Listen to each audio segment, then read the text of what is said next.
where I played Megalovania. It's this one. I play it way better in this stream. Some people would say like if you find that so frustrating in this cover, why not just delete it and re-upload it? But like it's 7 years old. I'm not gonna bother. Especially not when I can just play it on stream and have it do better. Like.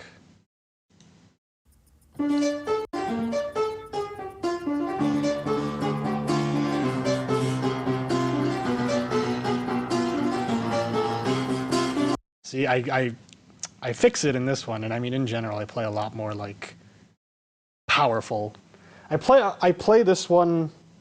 I play it in this stream a lot more like emotionally and just intensely than I did in like that cover from 7 years ago. Yeah, that's the main thing I wanted to say about this cover. I can't hate it because it's, you know, it's the song that started this channel, but it is not perfect. I do remember the bullet-pilled Megalovania rap.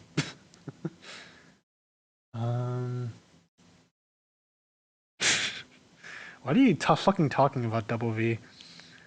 But yeah, that's like, that's a bit of behind-the-scenes info when it comes to that cover. I think in general, this is just like a good opportunity to like talk about this. Like, as a pianist, like, hopefully this isn't like too self-indulgent, but I mean, it is like the movie night stream, quote unquote, so like whatever. As a pianist, I feel like as time has gone on, I've gotten worse at like actually hitting the notes. Like a lot of my older covers, like Heartache or the first Ballade, or like, yeah, the Chopin's Ballade, like I don't think I could play those anymore, those pieces. I think it's just like, it's too hard. Like I haven't practiced enough. School has kept me busy enough where it's just not really feasible to like get that skill back.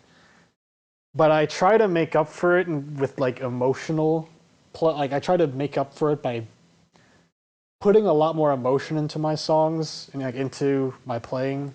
Like, you know, I'm older than I was when I recorded a lot of those old covers, so I have a lot more like experience that I can like, you know, put into my playing. And in general, I feel like I have less shame when it comes to playing, which sounds weird to say, but you know, I never wanted to like go too crazy, I guess, when I was playing piano back in the day.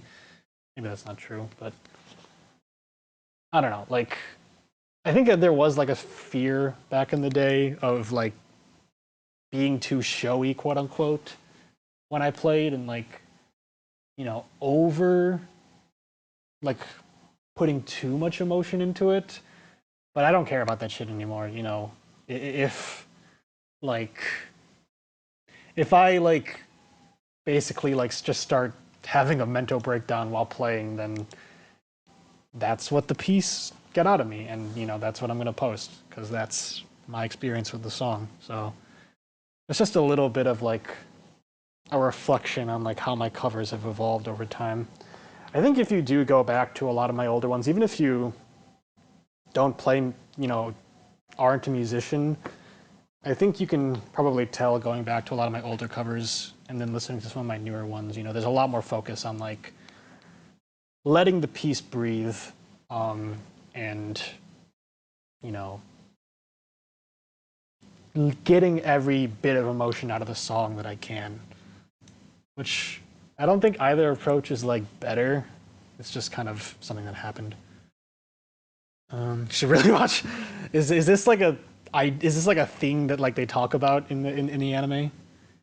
If you had a mental breakdown recording a piece, I mean that's an exaggeration, but like shit like the first ballad, like that song is like so emotional. Like, um, I made an entire like 2-hour video talking about it, like in how emotional of a song that is. Like, I haven't played it in a while, but I feel like if I played it nowadays, like, I would be like sweating like profusely by the end, like throwing my entire body into it because I mean that's what the song evokes from me. So I might as well just go with it. Um, what? Yeah, I think I Moose brings up a good point. I feel like I think I've sort of viewed my own playing and my covers like this for a while. Um, but I've in preparation for like this stream or just like the movie night stream,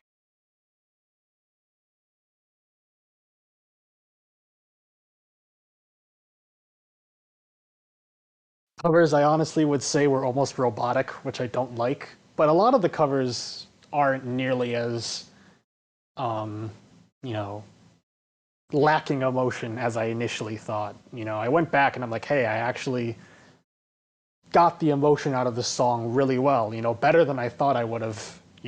At 6 or 7 years ago. So I'm glad that's always been the case, but I've been trying to emphasize it even more recently. So, um, no worries, Moose. I'm glad I can make a fun space. It's a good thing to be okay with sounding bad because it sound bad to eventually sound good. The unfortunate truth.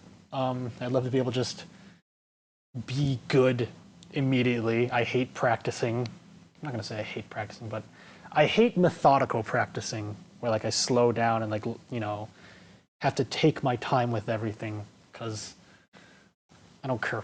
But if I want a song to sound like super polished, but sometimes I don't. Like if a song is very chaotic, I usually won't practice it very meticulously because that's not the sound I'm going for. But if I do want a song to sound, very polished and very professional, then you have to do that. There's no shortcuts in like anything, unfortunately. That's something you have to learn when it comes to making art. Um, let's see. Let me catch up on the chat, by the way. I'm listening to this like they just sound good. I don't know, and I wonder if this is. Yeah, I mean, like everyone is their own worst critic, especially when it comes to things that like they've put a lot of time and effort into. Um, I hope I don't come across as if I'm like saying like, oh, my old covers are shit.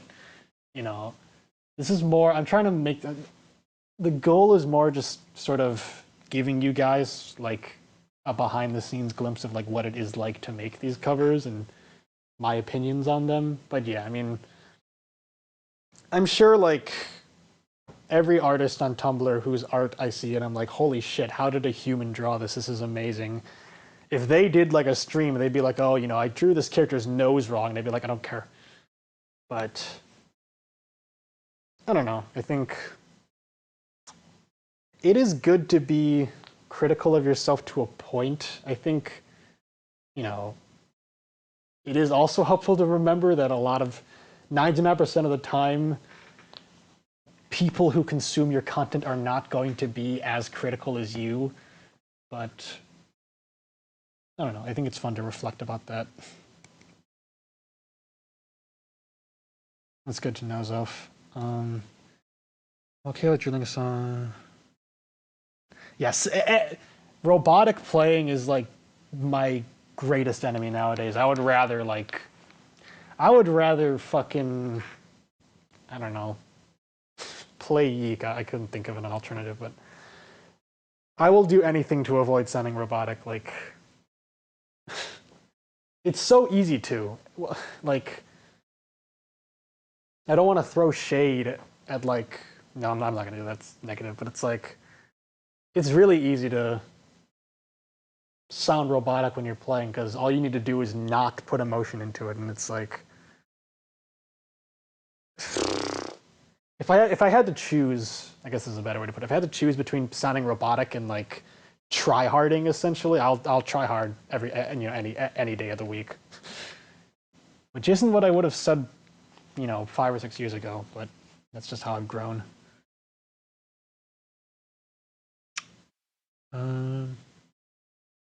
Exactly, yeah. I'm glad we can. This is another cool thing about the cover because other people who engage in like art and stuff can share their experiences. Um, Might as well. It's probably kind of boring, like just me talking without anything in the background. So I might just like play some random covers as I talk. Um, yeah, like I remember a long time ago, and I still stand by this. I was saying like the worst thing you can say to a musician or a pianist is you're just pressing notes, because it's like anyone can do that. Like a robot can push a note. Like if you get and another thing, like 6 or 7 years ago, if I had to choose between playing every note in a song right versus getting the emotion correct, I probably would have. I don't know, but I care less about hitting every note than getting the emotion out, because that's what music is for. I mean, that's, in my opinion, it's about expressing yourself, and if you can't do that, then it does. In my opinion, it doesn't matter how well you play it. It didn't serve the purpose. You know what I'm saying? Yeah, like, and I will say also, Cookie, like the whole thing about mechanical breakdown, that's another thing I've been trying to figure out, because I talked about this briefly before, but like another thing I've started doing recently, like, is let me see if I can find it actually. Something I've been doing recently is going through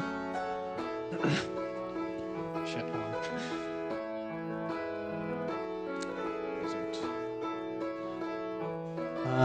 Okay, yeah. It'll be easier to tell what I'm talking about with pictures. Something I've been doing recently is stuff like this, where, I'll go through the piece with like a fine-tooth comb and like mark up everything, like with the Stars cover, I think part of the reason why it sounded, as emotional as it did was I literally went through the sheet music and I marked up every single chord. I'm like, okay, this is a I don't even know what you call it. This is like a tonic chord. Yeah, that's what it's called. This is a tonic chord in 4/2, and then this is I think it's called subtonic. I don't actually know the specific names, but it's like, this is a subtonic chord in 7/2, and then it goes into a tonic chord in 6 inversion, like, and I did that for every single chord in the song, and I fucking wrote the lyrics of the song and like traced out, how I felt like, the melody of the song went. Like I was like, the 1 2 3 is like the beat, like there 1 2 3, and I drew this like line that goes up and down because it's like there. It goes, when Javert sings it, he goes up and then down in the pitch, and I literally like wrote this like madman scribble because I loved that song so much, and I really wanted to like capture everything that I felt made that song special in my playing. And I think for that cover, it turned out really well. Like, I guess to explain to potentially like why this would even help, like, as a random sense, like, hopefully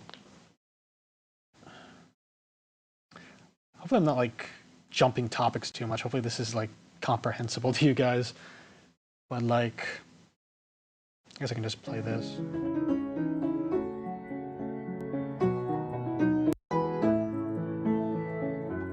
Let's see. Yeah. So right here, that what I just played there corresponds to this part in the sheet music. And I circled this chord because, the chords played in this measure are 5 and 5/7. 99% of the time in music, a 5/7 chord resolves to a tonic chord. You don't need to know what that is, but, essentially 5/7 to tonic is like, most songs end with that. It's like dun dun. You know, it's a very triumphant, very like happy sounding. But this song doesn't go to doesn't do 5-7-1. It goes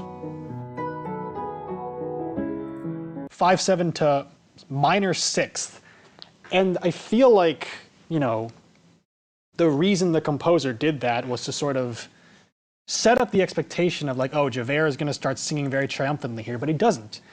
You know, in the song, it's in the actual song, he sort of becomes very like pensive, and you know, he starts ruminating about like, you know, his philosophy and his view on life, pretty much.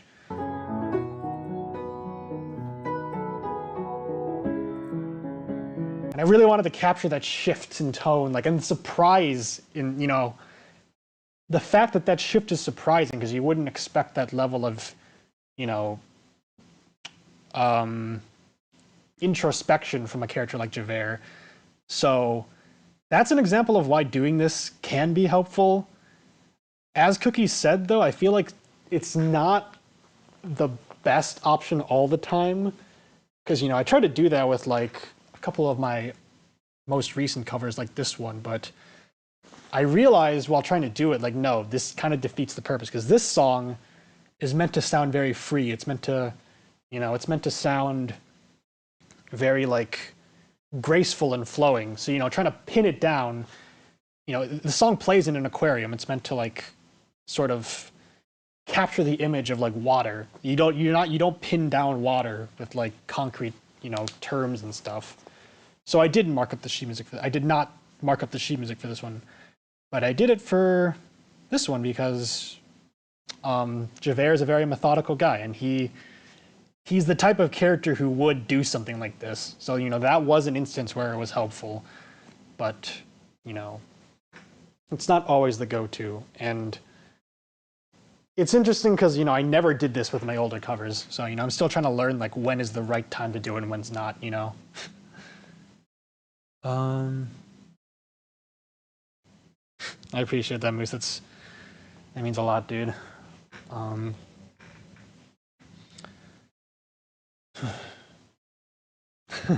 Thanks. This one was a fun one to make. Let me catch up on the chat real quick.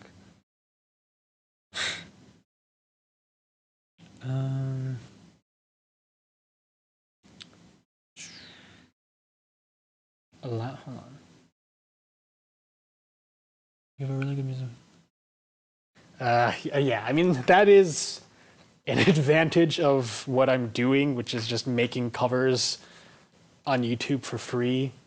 Back in the day, I mean, I guess that is kind of putting into perspective why I sort of had a different approach. Like, you know, back in the day when I was like having music exams and like doing recitals on stage, you know, playing a wrong note isn't necessarily, you know, something you can just sweep under the rug. But and I mean, I do still like start over recordings if there's like a really bad and really glaring like wrong note, but yeah, I mean, you gotta find the balance when it comes to making covers, or I guess, you know, any sort of artistic pursuit.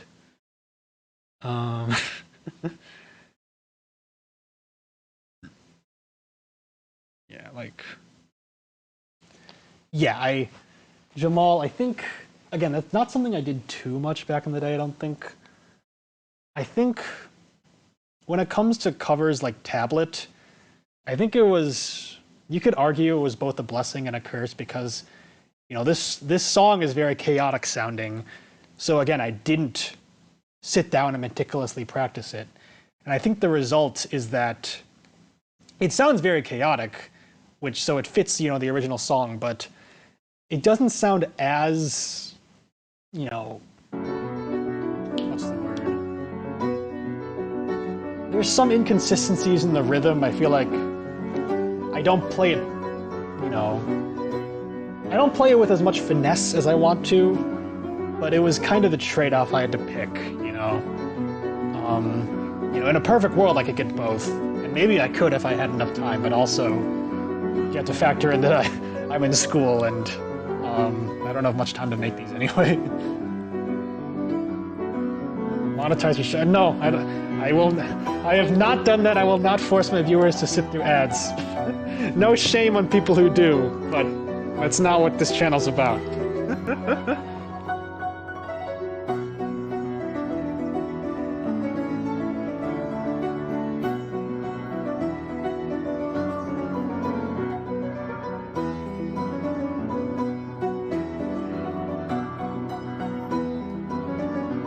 Yeah, I don't want... Ads are dumb. I don't even know how much money I would be making. It's not like my channel is like that big anyway.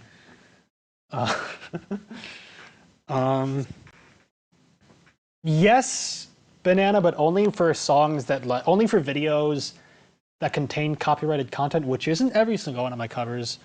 Some of my covers, like this one, did get flagged for copyright. They didn't get taken down for copyright, but, you know, YouTube detected there was copyrighted material, so they put ads on it. But, you know, that's out of my control. When it comes to videos I can't control, no ads. Yes, this is one of the outros to Chainsaw Man. No.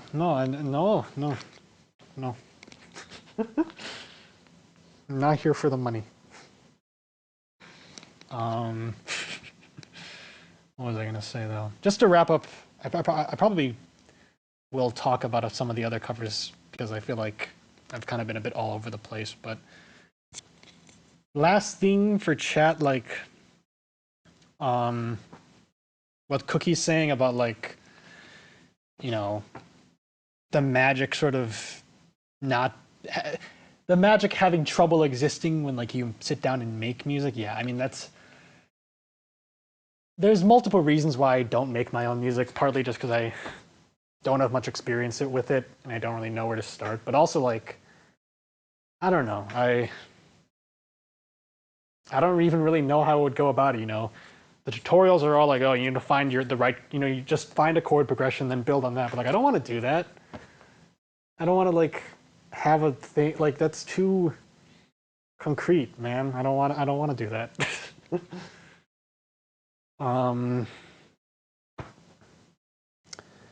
That leads into its own discussion of, like, whether music theory is even worth learning, and whether, like, trying to apply, like, math and stuff to music is worth it. I think it is to some extent, but there are some people who just say, like, fuck theory entirely, just play what sounds good, and some of them are really good musicians, so there is no correct approach.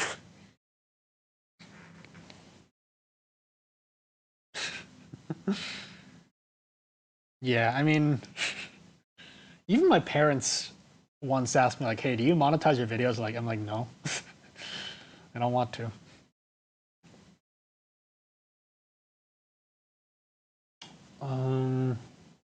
But yeah, I'm gonna go back. That was a lot, because technically that was just me talking about Megalovania. I'm gonna talk about some of the other covers now that I've gotten some of that more, like, general stuff out of the way. Let's see. There we go. Whatever people are suggesting. Spider Dance and the one-shot ones. I think those were next up in the queue. Hello, Spampton. Oh my god, the real Spampton is here. Hello. And in stream's buffering. Hopefully you guys have been able to hear me at all. I mean, like... I usually stream while sitting in bed, and my bed is, like, really far away from the router in this place that I'm living in. So, I mean, hopefully it's been, like, watchable still. As long as you guys have been able to get, like, even muted the whole... That's true, actually. As long as you guys have been able to get, like, the general gist of what I'm saying, that's all right.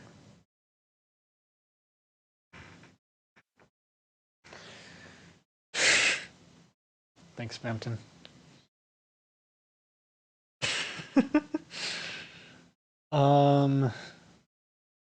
Spider Dance. Let's see. As a brief aside also, I don't know if anyone's, like, noticed this, with my piano covers, they are chronologically ordered for the most part, but I think starting with Piano Crusher, they are chronologically ordered, but I did put these 10, no, 1, 2, 3, 6, 7, 8, 9, 10, 11, 12. I think I did put these 12 covers at the start, regardless of when they were uploaded, because not necessarily because I think that they're my best covers, but I feel like they're the covers that like I most likely enjoy, because you have piano cover of the Undertale main theme, of course. You have my most popular video. You have, in my opinion, my best cover, and then like a bunch of other very iconic Undertale songs, as well as his piano, because I think this cover is just pretty good. Like, there's no deeper reason than that. But yeah, Spider Dance is among those because, again, it's one of my more popular covers, a cover that I worked on very hard. She's Spider on my dance till I piano.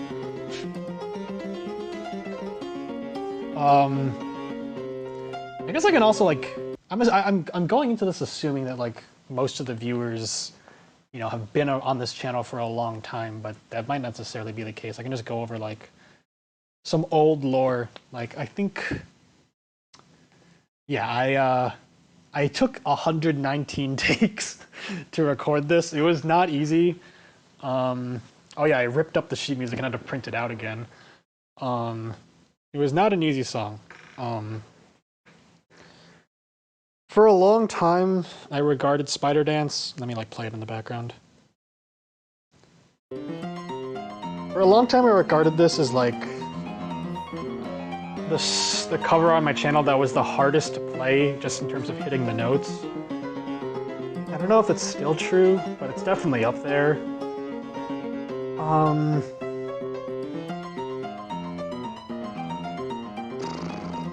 Stop spamming Double VL, I'm gonna have to time you out.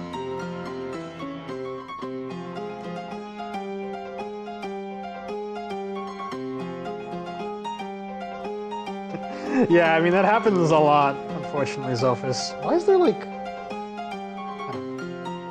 Yeah, I mean, Jamal, it seems like other people are... I can't zoom out. It seems like other people are okay, so I mean, Cookie said they, just reloaded the stream and that worked for them, so maybe that'll work.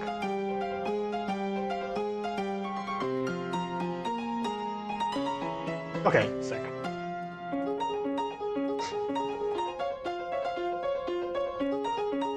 I think this cover is like... I don't want to be like negative all the time. I think this cover is okay.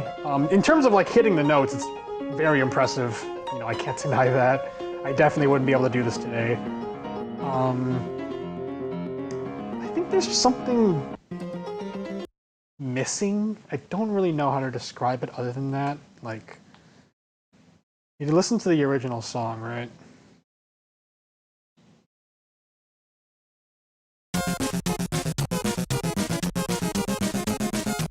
Especially like once it actually gets to the drop right here.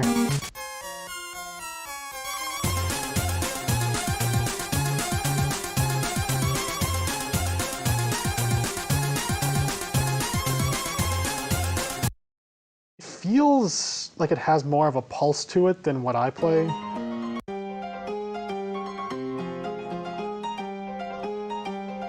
I don't know, I think maybe what it is that I didn't play the bass.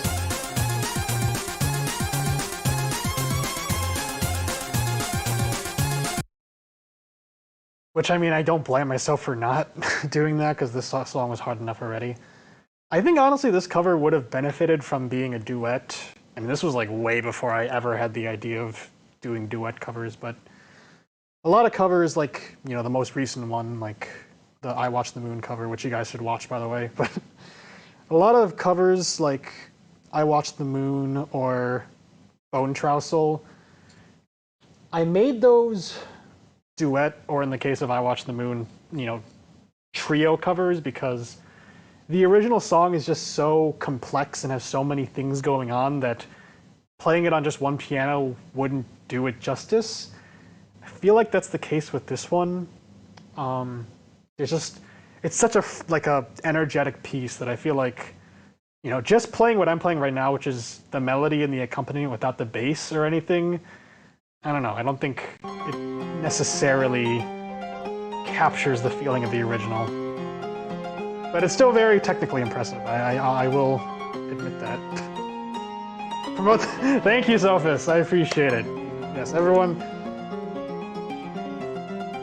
The sound of spiders coming. Let me see.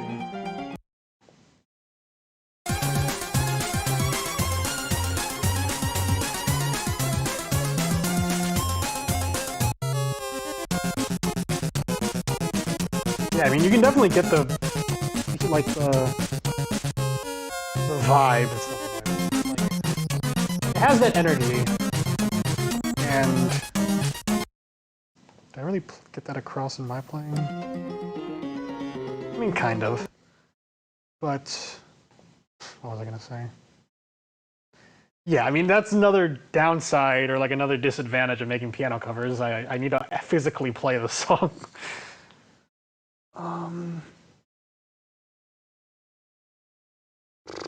Yeah, true, Zophis. We both struggled horrendously against this stupid spider.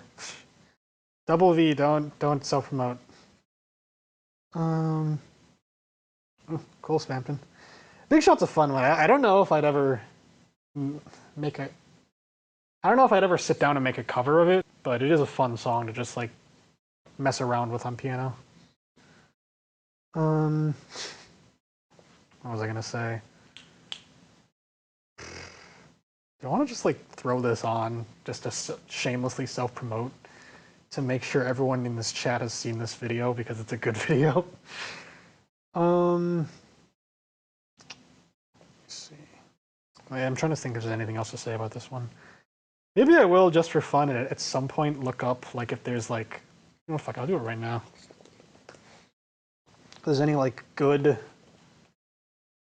Spider Dance duet arrangements, because I can't guarantee that I would necessarily like learn it, but it could be interesting.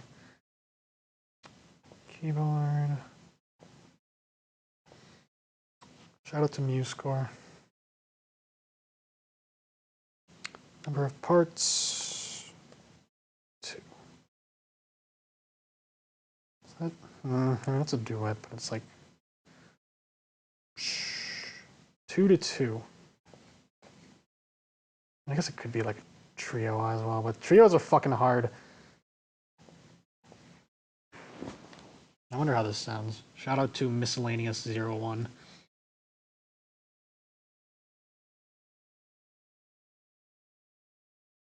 Hello?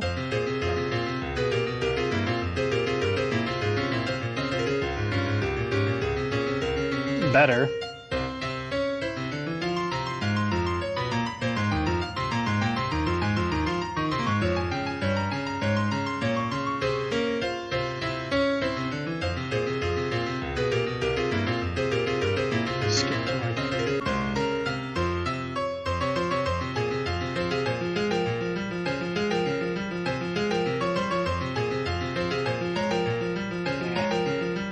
I don't know. Maybe this song just isn't really suited for piano.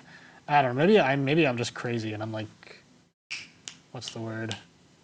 Getting like seeing things where there aren't any. This looks like a fancy one. There we go.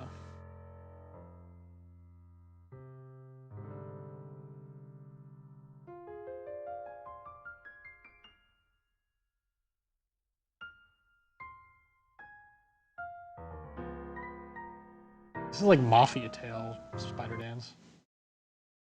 Does it get like fat? Okay, yeah.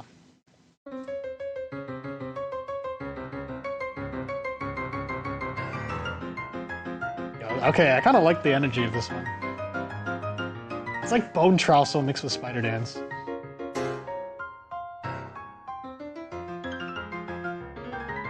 This is kind of sick. It doesn't sound like the original, but I mean...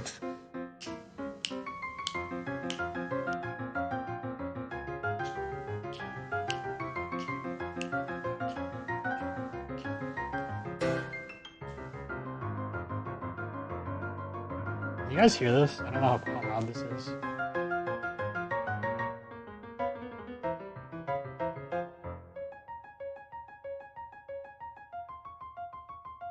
Kind of sick. Just for good measure.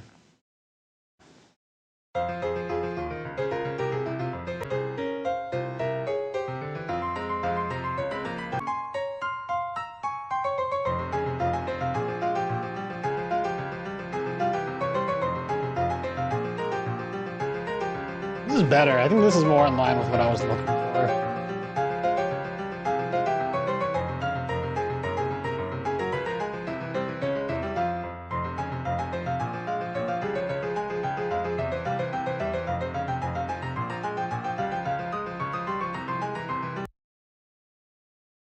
I feel like there's still...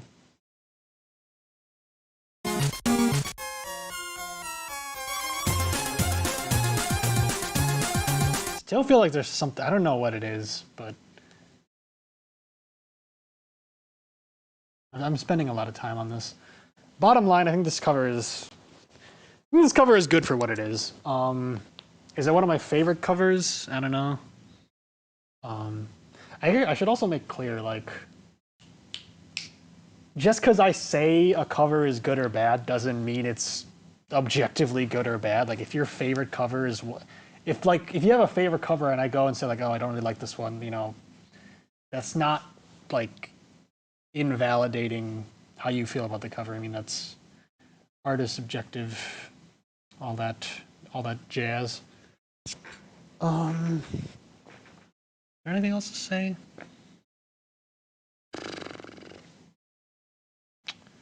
Probably not. I think I might move on for now. Hello, Goblinoid. I don't actually know what language that is.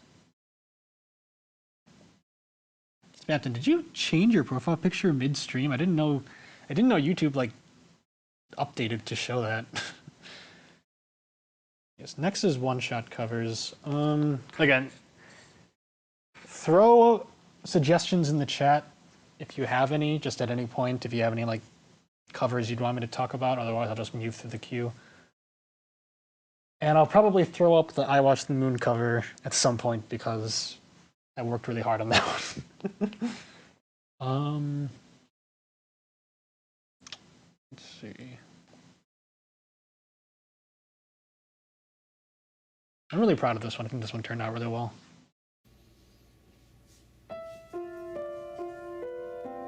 The Yarsaw Ruins one, that's an interesting one.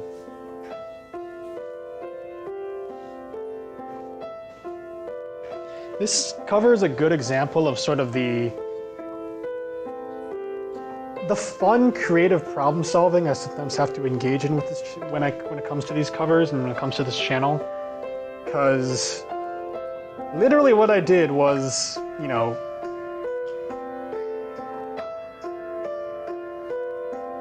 just groove and give me a sec.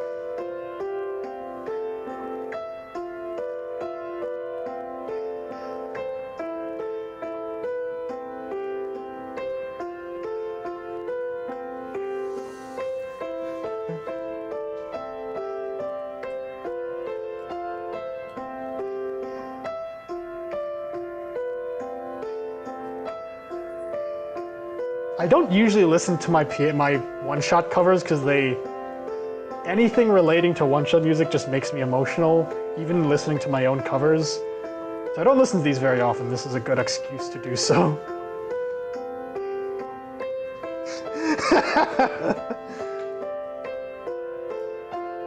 One-shot's so good, dude.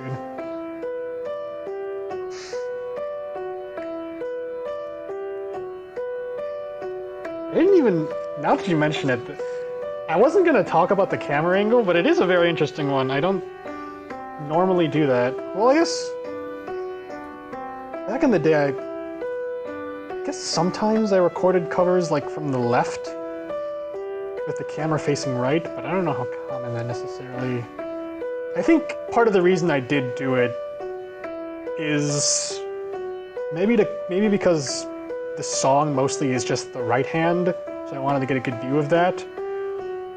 What I was actually going to mention is that you'll notice the blue lighting, right? Because the Barrens, which is where this song plays in one shot, it's a very blue area. Let me pull up an image.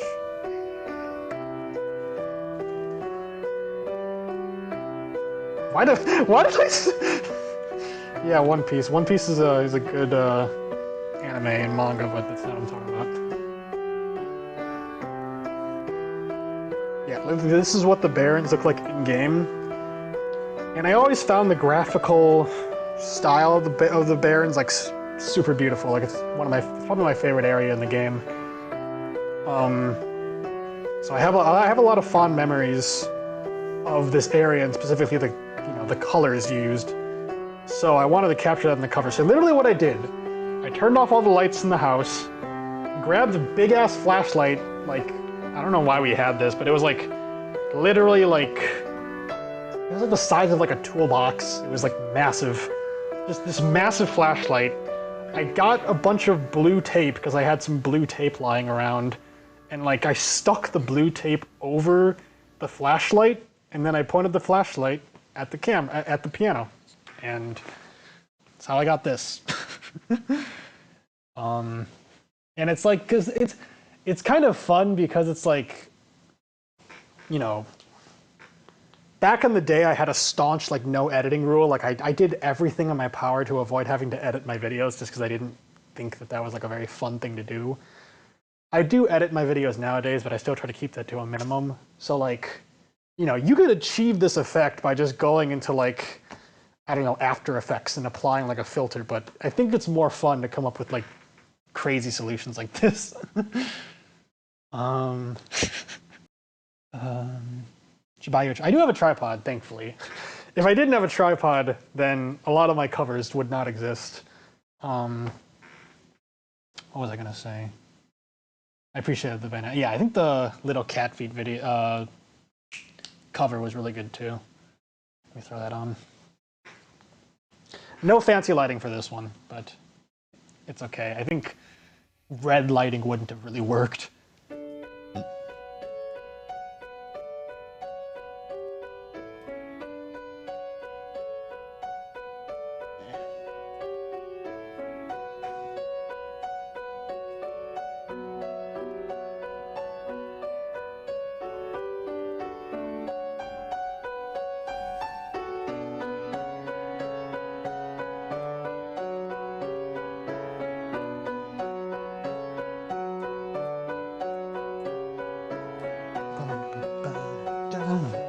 There are some songs where I'm honestly kind of shocked how well they translate to piano, and this one is one of them.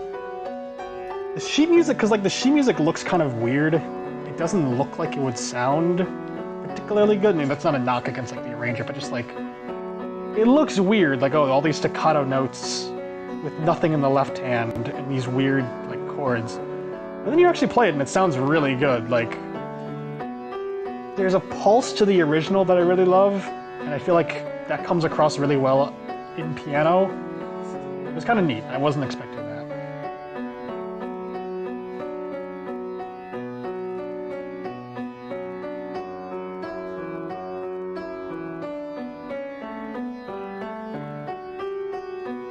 Let's set your house on fire. Just a brief aside about usage of tripods. Like, it is a somewhat nuanced thing because of like a lot of these older covers, I even say, you know, a lot of these covers, right?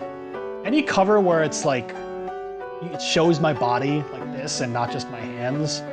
Now I use those are covers where I use the tripod, you know, like I set up a tripod, film, you know, myself and not just my hands. Any cover where it's just my hands on the piano, it's either I put the camera on the piano, or in more recent years, I put my phone on the piano. When do I decide? How do I decide which method to use? It's literally just vibes. Like this one, again, this is meant to be a very spontaneous you know, it's meant to be a song that captures like the feeling of like, you know, a magical moment in time that's very fleeting. So I was like, yeah.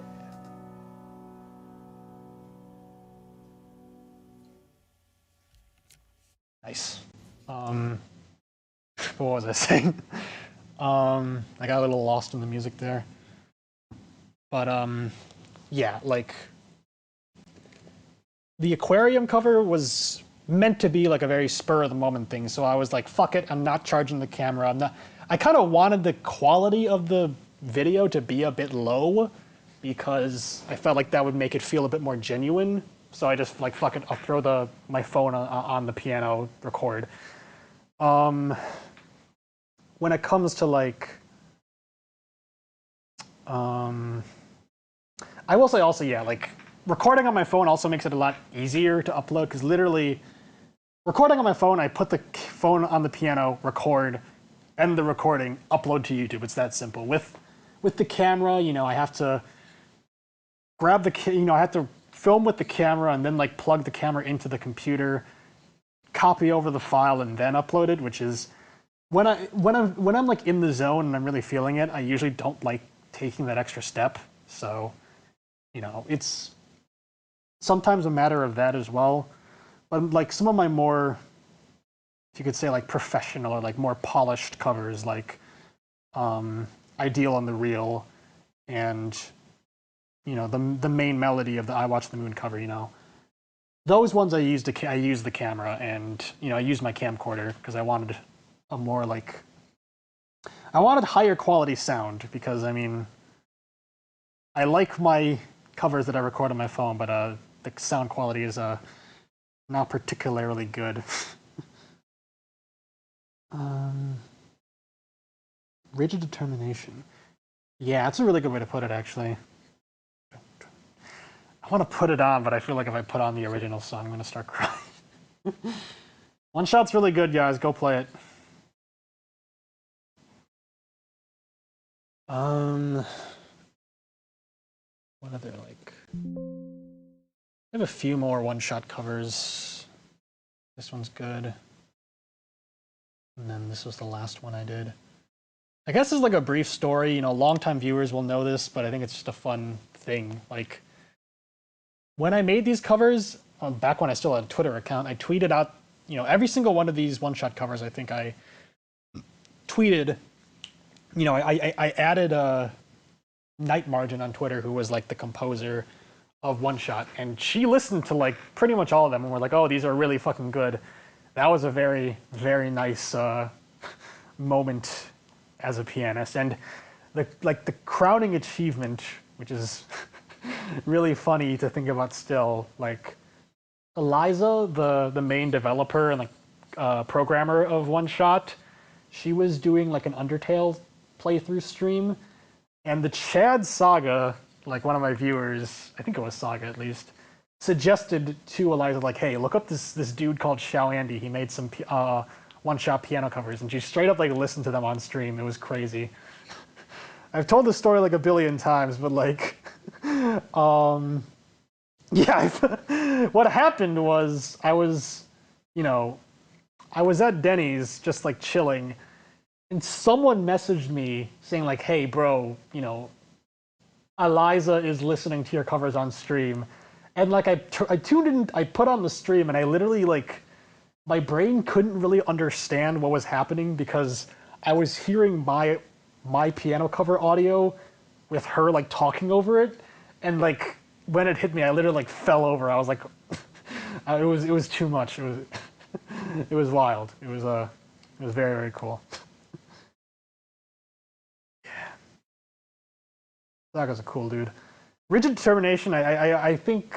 I mean, that's not from anything. I think that's just how Cookie is like describing like the mood of On Little Cat Feet as a song, which I do agree with. It's hard to describe, and I feel like I could probably describe it better if I put the song on, but I'm not gonna do that. Um, I'll self promotion time. I'm gonna again throw covers in the chat that you want me to talk about, but I don't feel like talking about the other one-shot ones because I feel like that'd make me a little too emotional.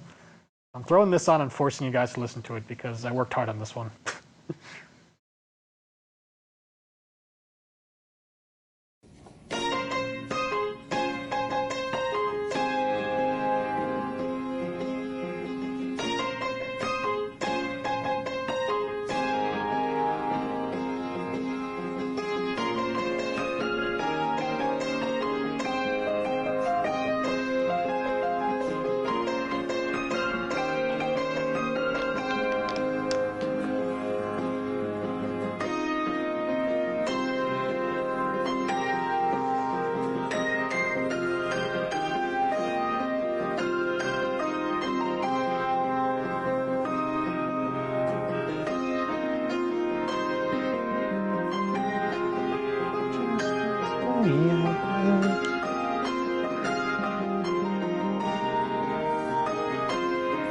Veritable Song, that's a really good one, thanks.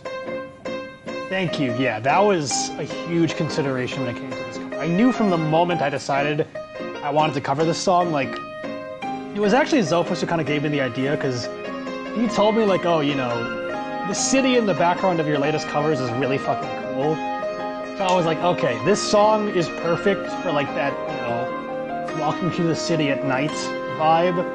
So I specifically, like, you know, I set up this camera angle to get a shot of me playing with the city in the background. I cared so much about getting the background that I cut off, you know, the part of the video where it actually shows my hands, because I'm like, that doesn't matter. What matters is the view and, like, just the ambience, you know.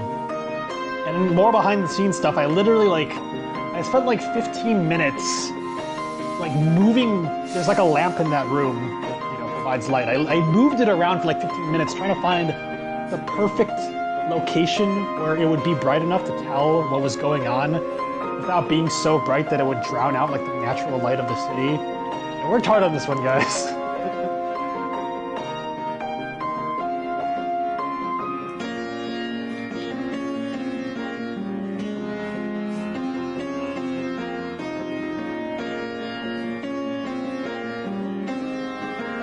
Vafi. A lot of new viewers, this is crazy. Yes, I've never done a trio before. That was one part of the reason why this cover was so time-consuming. You know, I was talking to Charlie a bit about the making of this cover. I can do a deep dive into it if you guys want me to in a second. Thanks, appreciate it. Also, thank you. I don't know how to say your name.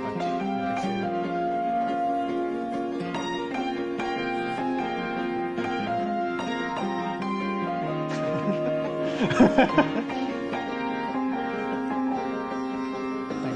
I appreciate that too, Zophis. It was hard. And I do have to give a shout out to the arrangement that I found.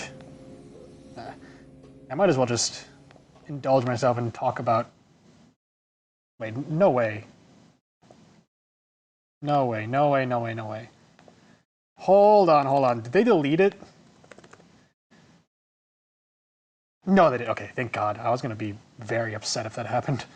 I might as well indulge myself and talk about like the process of making this cover, because again, I've spent a lot of time on it. No one asked me to. I guess Zophis kind of did, but I'm going to do it anyway. But yeah, I'll give props to this arrangement because, I mean, I'll play the arrangement so you can kind of compare the cover versus, you know, how this guy arranged it.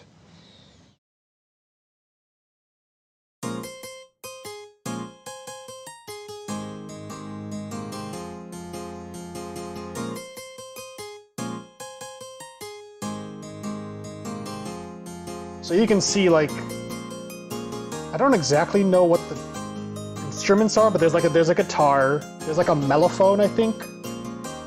There's a bunch of different instruments, and I think, you know, the arrangement sounds really damn good. I'm really glad this arrangement exists because, again, one of the issue I had with like some other songs where it's like, you know, this song is so much going on that all the arrangements that I found for just one piano, they sounded so empty. They didn't capture the vibe of the song.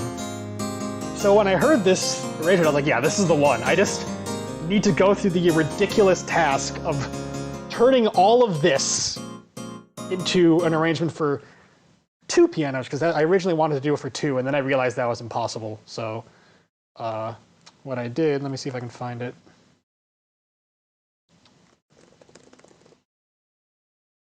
Where is it?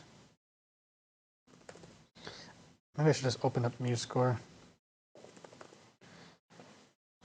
So this is a behind the scenes look when it comes to MuseScore too. MuseScore is clutch because it's saved my ass a lot. You know, it's provided me sheet music. I don't like the fact that you need to subscribe to even download sheet music anymore for it, but I mean, it's provided me with a lot of good stuff. And you know, I pay the subscription to actually own the software because it does come in handy for things like this. So like with thanks Neon Labs. Shriller, like, hold on, let me see what that. Okay. Yeah, it's more abrasive, I guess. But I think that does work in the context of the song. Yeah. Yeah, that makes sense. Sick leave.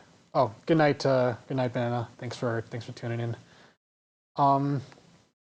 So when it comes to, like, I'm gonna play the original song in the background just so, in case you guys have never heard the original song. It's so good. Zophis introduced me to it. This song is like perfect. Come on. Where did you learn what it means to reciprocate? And how much can I be expected to tolerate? So with MuseScore, thank God for this. When you pay the subscription, you have you can download it as a PDF, or you can download sheet music as a MuseScore file, which means I need to like do something real quick.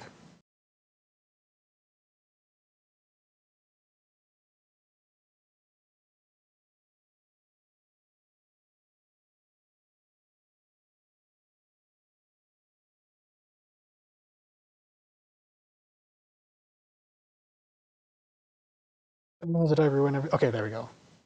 Good. Yeah, this song is so good. I had to do that because sometimes with these earbuds, like if I'm playing too many things at once, like the audio quality just goes to shit. But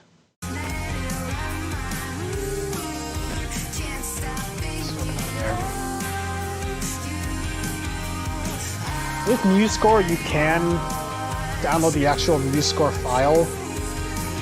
So you can literally just get. We started off in such a nice place. We were talking the same language. I'm like destroying my computer right now. You can literally just download it full. And so what I did, you know, I copied. Also great, you can do this. You can literally just copy paste all these notes and then post it into a new score. So that's kind of what I did.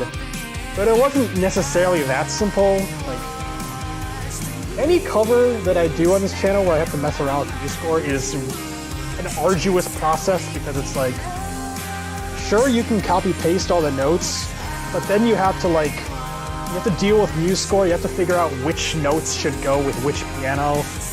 It's a whole process. But yeah, I arranged all of this, you know, that took several hours. It was something I worked on for like a week. And then I actually had to record each part separately and like sync it all up. It was very challenging, and what was I gonna say? I don't really know if there's much else to say. Like, making covers is hard, and like,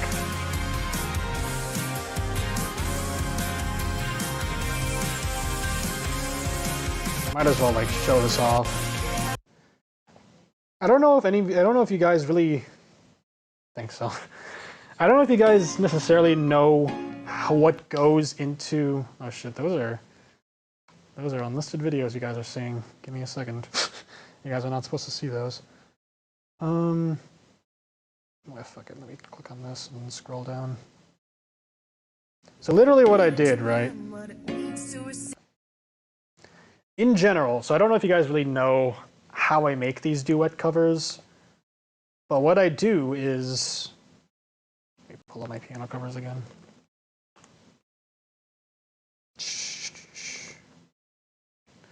What I do with these covers is, first off, I take the sheet music and I arrange it for two pianos if it's not already like that. I record one part, usually the accompaniment I record first, because, I'm trying to explain this. Like, what I do, right, is I take the song, split it into parts, and then I take one part, again, usually the accompaniment. So for this one, I took piano 3. I took this one where it's just the chords like, can I solo the track? I don't understand MuseScore. But like, I'm sure you guys can, yeah, I can just do this. I took this part, which is just,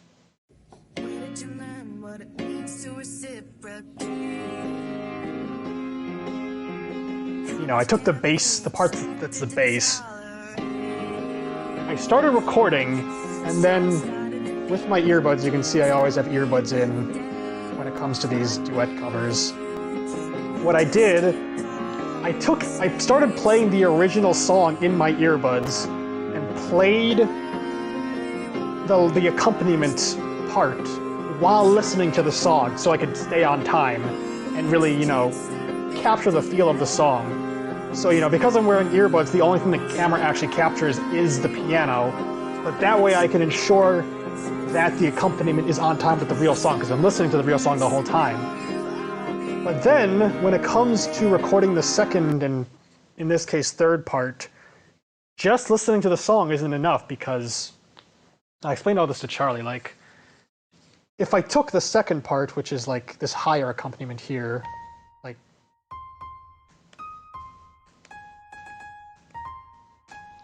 if I started playing the second part while listening to the original song and not the audio that I just recorded, well, what if I accidentally slow down at like 30 seconds in this recording? If I don't listen to this recording while playing the second part, then when I mash them together, the second part's going to sound on time, but it's not going to match with the first thing that I recorded. So normally what I do is I just upload the first part as its own video and then listen to that while playing the second part. But this piece was harder to do because there's 3 parts, and the first part is just the chords, and I felt like I couldn't really capture the spirit of the song just listening to the chords and playing along. So in my editing software, I found, shout out to whoever did this, I found an upload of the song, of Tekkit, that was just the vocals, downloaded it, overlaid it on top of the accompaniment that I recorded, and then I had to figure this out, Eventually I had to go into the editing software and turn the vocals down to be very quiet, because if they were any louder than this, then my overwhelming instinct while recording the second part would have been to play along to the vocals, but the vocals are just there to help me get a feel for the song. The goal is to play in tune with the piano that's playing right now. So that was a very difficult process, but I managed to do it. I mashed them all together. This is the end result.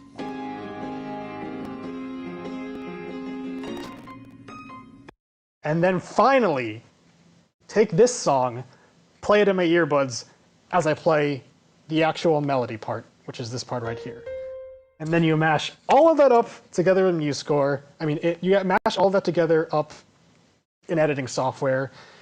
Edit the visuals so it gets this cool, triple screen vibe where it's like, on the left is the accompaniment, on the right is, the upper melody, and in the middle is the main melody. Mess around with filters and cropping the videos. And then finally, the cover is ready. That is the amount of work that needs to be put into these kinds of covers. Like, it's so much fucking harder than just regular covers. Like, yeah, and it's like, started learning piano last week. Cool. Keep at it. Piano is very rewarding. It's very frustrating, but it's very rewarding. Yeah, I mean, I complain about sheet music all the time and how I rely on it too much, but being able to read it is very useful in these sorts of situations because it's like, you know, when it comes to these things, like the only thing I have to ground me is the sheet music and my own sense of rhythm. Like, the amount of times I had to restart, you can even tell a couple times in the cover, like, let me play.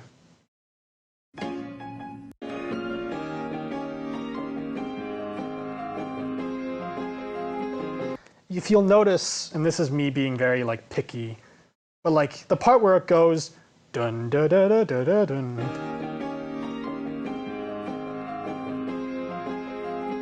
I play it a little too fast. It doesn't really match up with the left hand. That is unfortunately just a byproduct of I'm trying to do like 10,000 things at once, you know?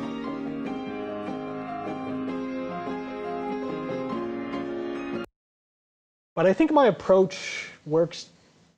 I think my approach works decently. Like, there's probably easier ways to do it, but I mean, this is the method I've settled on.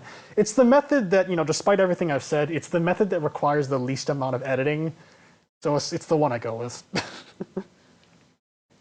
Thanks. So, or I don't ever fucking. That's a really nice song. Um, but yeah, I think that's enough. Like when it comes to this cover, I spent a lot of time on it. Is this the cover that I spent the most time on my channel? No, it's this one. It's always this one. I don't think there's any cover on my channel that I'm ever going to put more effort into than this one. But that's its own can of worms. All right, so I took some time to myself to talk about that cover because I wanted to. You guys want me to keep going? I think Jamal suggested Alberto Balsam. I could keep going. If you guys are still interested, I can continue. Otherwise, I don't know, we can do something else. I need to go to the bathroom, by the way, so. How long did you spend on the Night in the Woods cover, the Dining Worlds cover? Probably like, like 2 or 3 months, maybe more. This cover is like the Avengers Endgame of my channel, dude. Yeah, literally, Cookie. It was like, yeah, Neon Labs. It's very surprising. You know, I didn't for a while, but I ended up checking out my YouTube analytics, and like that cover is very popular, and a lot of people just find it randomly, which is kind of cool.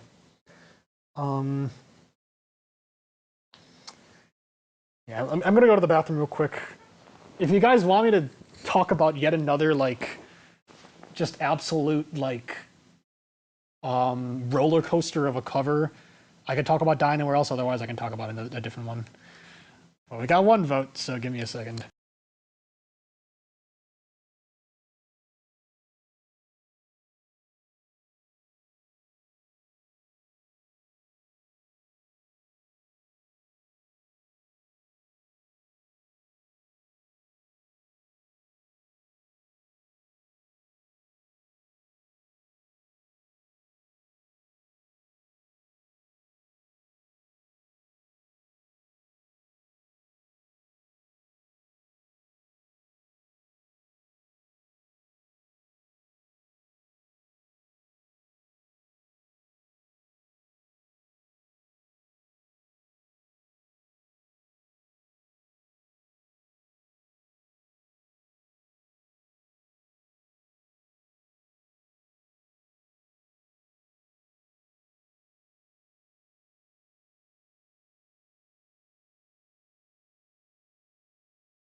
Maybe. What have you guys been up to?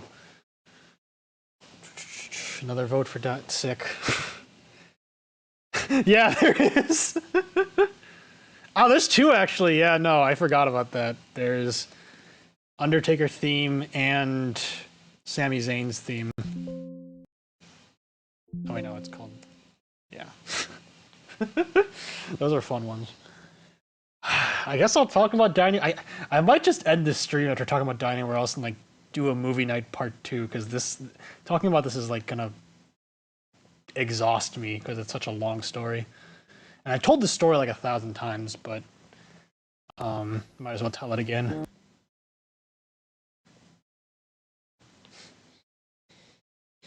Shout out to Sami Zayn. I don't think he's like doing particularly well, you know, in universe in WWE right now, but I haven't kept up with him for a while. Okay. I need to like prepare myself to talk about this. So I guess I'll let the cover play first.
Yep. Best cover on my channel. I'm throwing my hands up in the air, and you can disagree, but in my opinion, it's the best one. Yeah. So that's the cover. I was showing the lyrics. That kind of like takes away like a really cool moment in the cover that I think is important to it. So like.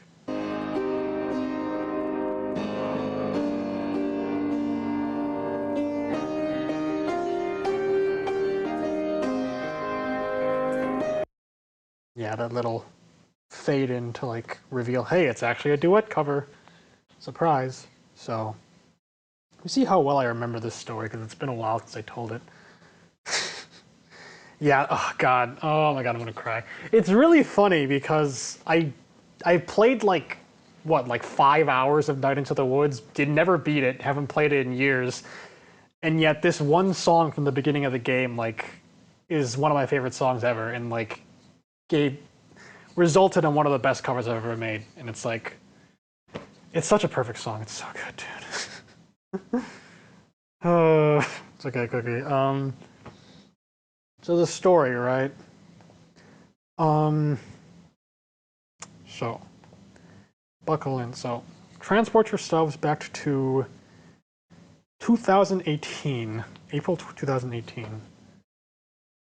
This was around the time that I was about to graduate high school, and I was, on the verge of going to college, and I had a lot of thoughts about that. Some of my friends might know about that. Like, I felt very conflicted about it. I don't want to go too in depth, but like, I felt very conflicted about college. I didn't really want to go. I felt like I was leaving, the town. I grew up my whole life in this one town, and I didn't want to leave necessarily because it was scary, and a lot of just like the rhetoric I'd heard around college, like, oh, this is where your real life begins. These are the best years of your life, dude. Like, kind of put me off. I was kind of, I didn't have the best like outlook on it, and so there was a lot of feelings brewing inside of me around this time in 2018, and enter Night in the Woods, which is a video game about growing up in the suburbs. Again, I haven't beaten it, so I don't even know very much about it. But, very, very popular game. Like, I streamed it a couple times. I never finished it. But one of my viewers recommended this game. I started playing it, and the very beginning of the game, there's this mini game in Night in the Woods where you can play bass because the main character is they play bass, and it's a standard like what's the word, rhythm game kind of thing. You press the keys in time with the music, but this is the first song you can play as part of the mini game. Die Anywhere Else.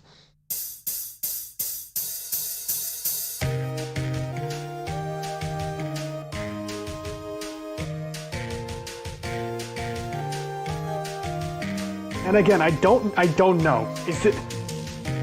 I feel like if I had to guess, this song is kind of like those songs where like, this song itself is not necessarily plot important, but it conveys the message of the game from the start. Like, maybe you don't actually really notice, but maybe on a replay, it's one of those things where like, wow, they literally explained the entire point of the game in this random, rhythm game you can play 5 minutes in. But I played this on stream, and I really like this. I thought this was a really nice little thing they added that gave a lot of personality to the game. And as Jamal said, I loved the lyrics. Like, the more I thought about the lyrics, the more I listened to the song, the more I felt like they captured how I felt about moving to college and all of that, like, all those emotions. I just remember there's straight up a video on my channel, like a 20-minute long video where I talk about all of this stuff. I might as well just drop it in the chat so you guys can check it out later. High school.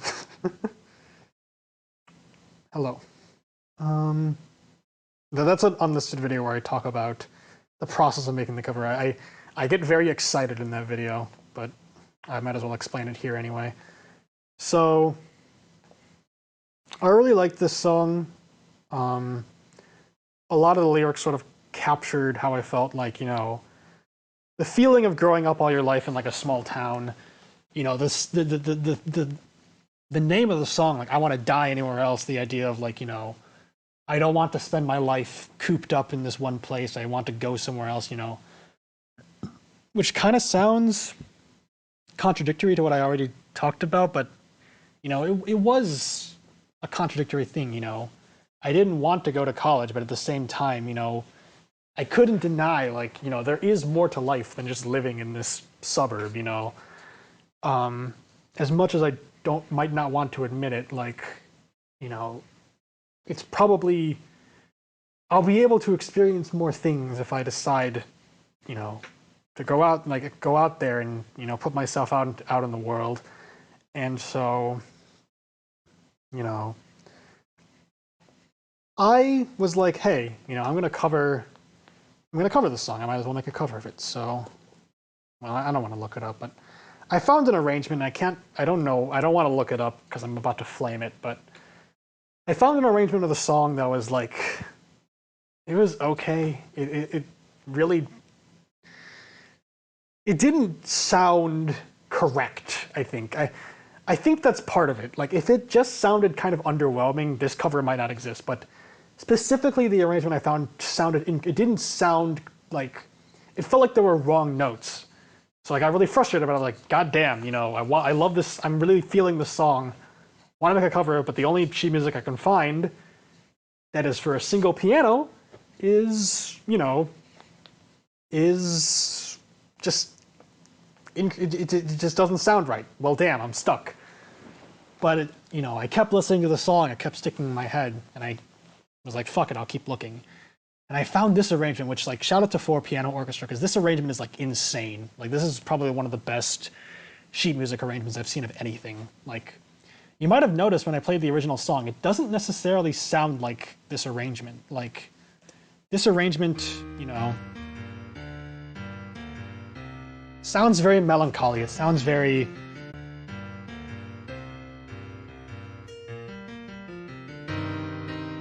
There's a feeling of, like, power and just weight to it.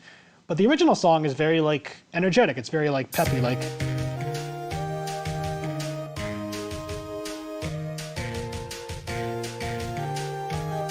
You know, it's not necessarily a one-to-one translation of the song, but it, in my opinion, like, it adds...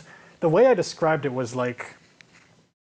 The way I sort of viewed it was like, this is what the character, again, I wouldn't know, but it felt like this is what the characters were actually playing, but this is what they were feeling internally. Like, this very bittersweet, melancholy thing that is expressed in the game as like this pretty energetic song, but, you know, the song, from what I can tell, the game is very, like, melancholic, and, you know, that's what this arrangement covered, and, like, it's what this arrangement captured for me, and, like, I could not stop listening to this arrangement. I literally, like, there was a period during, like, spring break of 2018 where, like, for, like, 2 or 3 weeks, this is, like, all I listened to. Like, I couldn't bring myself to listen to anything else. And I was so frustrated because I was like, God, this sounds so good, but it's for 2 pianos and I can't do that. You know, I only do 1 piano because I don't edit. I'm not going to edit videos. And then it was a perfect storm of things that led me to finally break that policy. And, you know, it's gonna sound crazy, but this is all, from what I remember, this is all true. See if I can find it. So, this cover, right? I made this cover at the request of one of my viewers, Ariana. I haven't heard from them in a while. I hope they're doing okay. But I made this cover is good too. Like, it's very solid. You should listen to it. But, like, I made this cover at their request, and it's gonna sound very funny, but, like, actually no, I think part of what happened was also, like, I made this cover, and it's a good cover, but it's a really hard song. And I mean, sneak peek when it comes to piano, something that I still do, even though it's probably not the best thing to do. When I get angry with the piano, I, like, slam my fist down on it, and, you know, that is a very dangerous thing to do because it can cause, you know, the strings in the piano to break, and that's something I've had to deal with a lot and had to get those fixed. So I think I might be making this part up, but I'm pretty sure not only was the first arrangement that I found not necessarily like correct, I think it also heavily relied on a key that I broke in this cover. Like while recording this cover, I broke a key. And so I literally think I couldn't record that other arrangement for a while until the piano was fixed. So that was like another thing that happened. But essentially, going back to the main story, right? There's this guy, Cubic Lugion. They go by Dorito Dog now, but I met them because, like, way long ago in my channel, like I think 7 or so years ago, I made a cover of this random sort of Undertale fan song that Cubic Lugion made, you know. I was just browsing MuseScore. I was trying to find a different song, but I ended up finding it, and I was like, damn, this fan song sounds really good. So I covered it, and, you know, the guy who made the arrangement saw it, and I was like, damn, you know, this is really cool. And to this day, I think I have him on my, like, on the page where, like, I promote other people's channels. Actually, wait, no. Cool dude. I must have gotten rid of it, but for a long time, I included him on my channel's page as like a cool guy. I saw around the time that all this was happening that he made this cover, and I was like, damn, this is the, you know, if I were to try to make this, you know, this duet cover, this is how I would do it, you know. This makes sense. So, you know, I got that idea, and then shout out to Cookie, who is in this stream right now. It's nice. Shout out to Cookie, because it was like a random stream where I was talking about all this stuff and how frustrating it was, and they floated the idea, like, well, you know, maybe you could, you know, I was like, oh, this duet arrangement sounds so good, but I can't do it. They were just like, yeah, well, why don't you just, like, you know, record one part and then overlay it and then record the other part and then mash them together. And initially I was like, oh, I don't want to do that. I don't want to learn how to edit. But, you know, I kept thinking about it. And then this video came along, and I was like, well, if I'm going to do what Cookie said, this is how I would do it. So I reached out to Cubic Lugion, or Dorito Dog, and I was like, hey, yeah, what software did you use to make this video? I'm planning on making something similar. I would appreciate all the help I could get. And they told me it was VideoPad video editing software. I still use it to this day. It kind of makes the story less like perfect, but I mean, it's not a particularly good editing software. I think I would have been better off if I had just bought After Effects or something. But then again, I mean, if it wasn't for this video, who knows if I ever would have even bothered buying any software. But regardless, you know, this random connection that I made because I made that random cover like 7 years ago led me to find this editing software that I started using. And, you know, what am I trying to say? With the cover, I was trying to tell this story, right? You know, you'll notice that from the start, the arrangement is for 2 pianos, you know. First piano plays this part, second piano plays this part. But for a while, when I was trying to make this cover, at first I tried to arrange this sheet music just for 1 piano and make it, oh, can I possibly make it so every single note on this arrangement is playable on 1 piano? And the answer is no, you can't. But I tried, and I was actually able, all the way up until this sort of like, not necessarily this drop, but like, this part where like the second verse kicks in, I think. Like, where is it? Yeah, all the way up to here, I was able to, everything up to like measure 43, essentially, I was able to arrange for 1 piano. And you'll see that for that part of the song, it's just me at this 1 piano. But then again, as the cover goes on, as it becomes clear in the song that I need this second cover, that I need this second part, video fades to black, and the cavalry arrives. This is, the second part.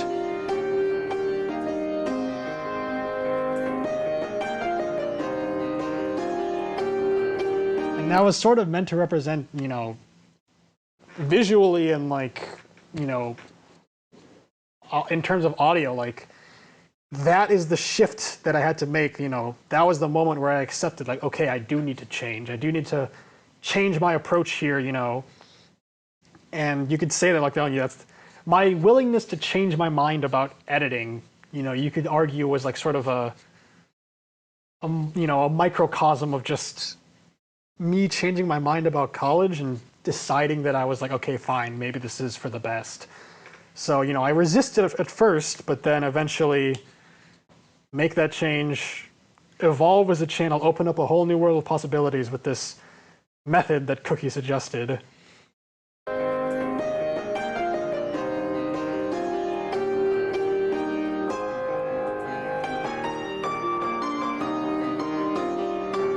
I had to learn editing software. That was its own thing. Like, might be too much information, but like, I got into like a pretty nasty argument with my parents because like, they came home when I was about to record, like, I was gonna record like a perfect take, but then they came home and made noise and I got really annoyed and we started arguing, but I think that argument led to us sort of talking about stuff that we'd been avoiding, which I think was helpful in the long run. That was another thing the cover sort of helped with.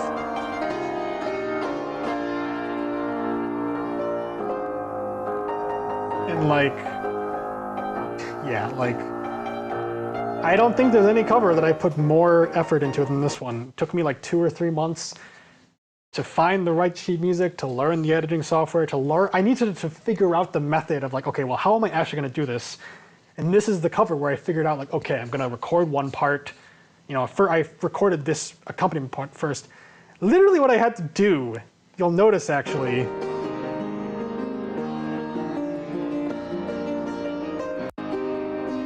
you'll see right before the cuts to black, actually no, wait, no. Yeah, you'll see when it returns from cutting to black.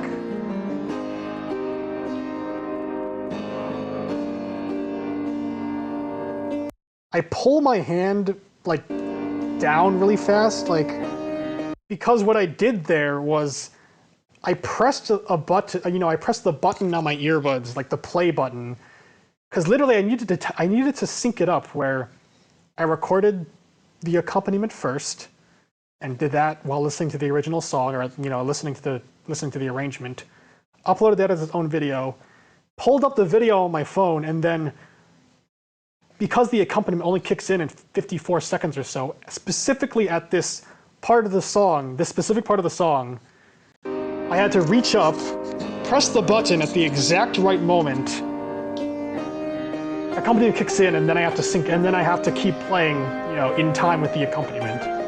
That's the level of effort I need to put in with this song.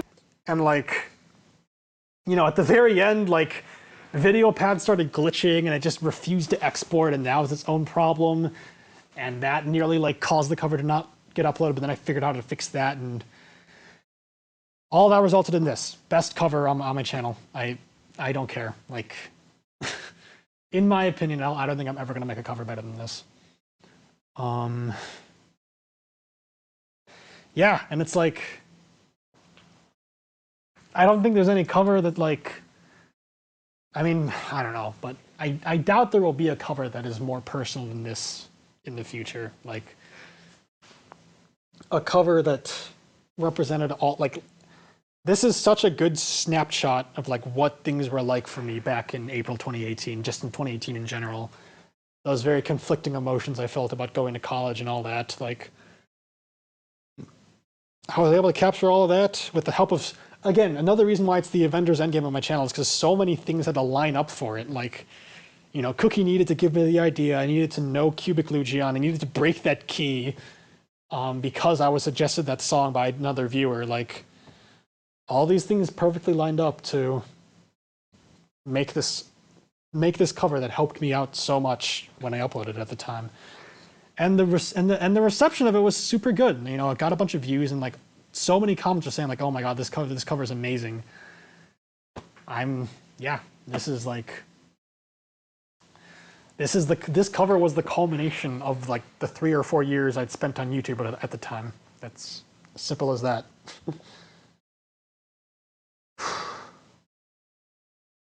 Yeah, you gave me the idea. I specifically remember you like I was on a stream and I was like complaining about all this and you like, hey, why don't you do this? And I was like, I don't remember what stream it was. You could probably find it. It's still on this channel probably. But yeah. That's the story. That's the legend of this cover. And never finished the game. Yep. This cover completely changed my life. And you know, it's one of my favorite songs of all time. Never finished the game. Maybe I will someday.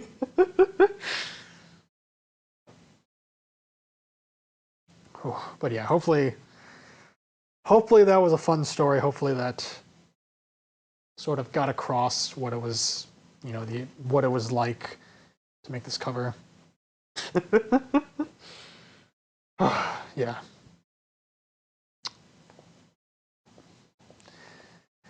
Whew. How are you guys feeling? It's only been an hour 52. Do I want to call it? I'm not sure. I could talk about a few more before I go to bed, but it depends on how you guys are feeling. Because I could talk about like Alberto Balsam, for example, because that's a pretty simple one to talk about. Exactly, Cookie, like media consumption. It's strange. I don't even know how it ends. I know like literally nothing about it. I think the main plot involves like a murder mystery, but I don't even know that. I got maybe like 10% into the game, if that.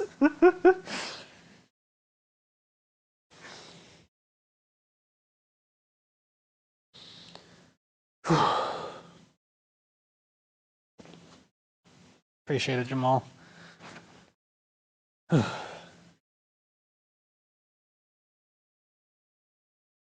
Yeah? No data? What do you mean?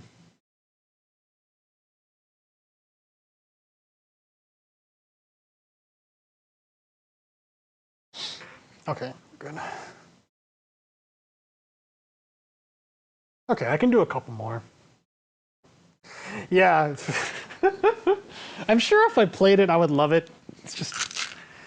Games are hard. Like, Zophis, you know what I mean. Backlog. Impossible. You were smart about it. You started streaming as a way to get rid of your backlog. I don't do that.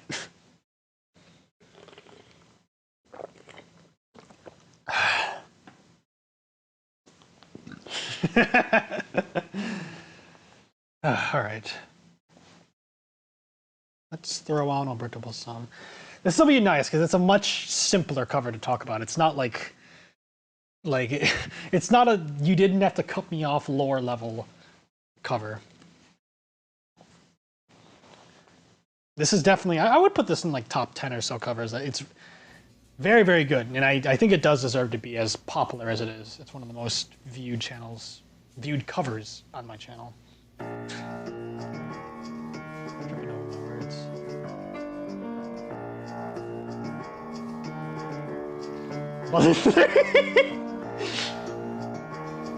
Ooh, send that to me, Cookie. That sounds cool.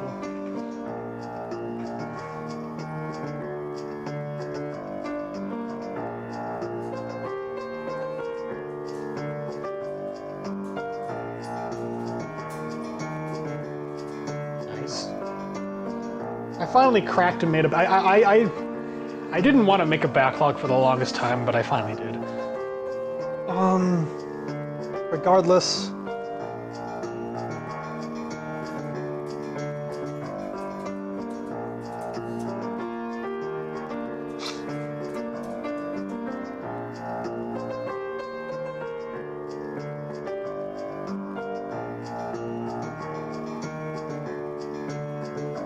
This is a very chill one.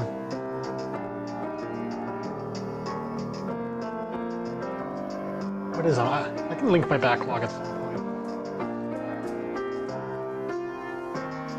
That's great. I'm glad to hear that. Oh, thanks. Hello, Ipecac, by the way. Good item in Isaac.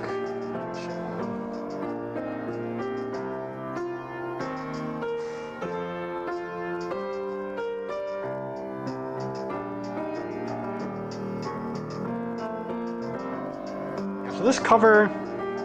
There was another cover where I had to get a bit creative because... I wonder if these two came out at the exact same time. If you've heard the original Alberto Balsam, one of my favorite songs of all time, definitely. If you've heard the original song, this.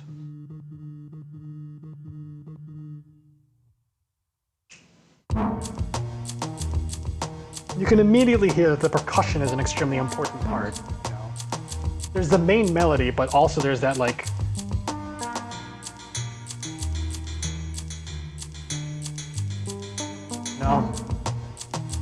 and it's not easy to capture. It's very pretty much impossible to capture that on piano. So I had to get creative, and what I literally did was you'll see, I reach over with my hand. That's because my phone is right there on the piano, out of view of the camera. I press play, and literally start playing the actual song. Here's where the drums kick in.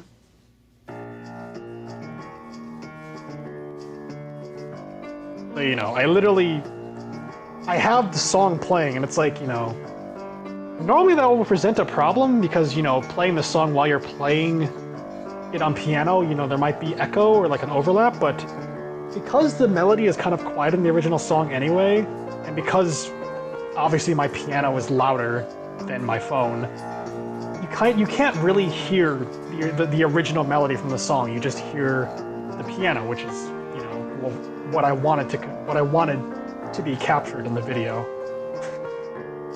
I think that it was a very simple, again, it was a solution that I found that didn't involve editing. I think it sounded really, really good. This is gonna sound a bit narcissistic, but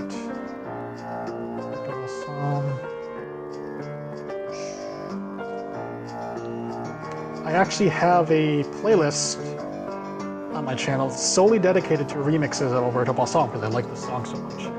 And I, like the psycho streamer that I am, I threw my own cover in there.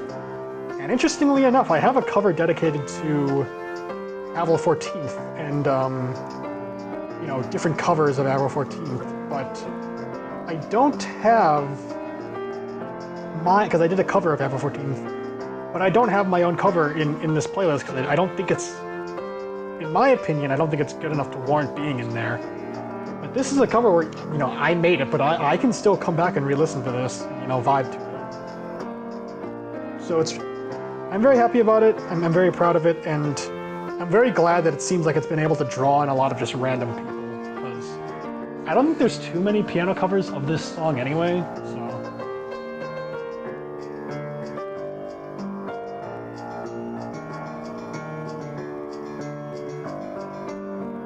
I don't know if it's drums. Alberto Balsam's a weird song. What's Hey Pikmin? I never heard of that. Play the Royal. It's good. Bass is a lot less red than I remember. That's funny. I'm glad you remember that because it's different depending on the upload. Like this is what the actual album cover looks like, very orange. But the upload that I usually listen to is by this guy. Where is it? Don't tell me it got taken down.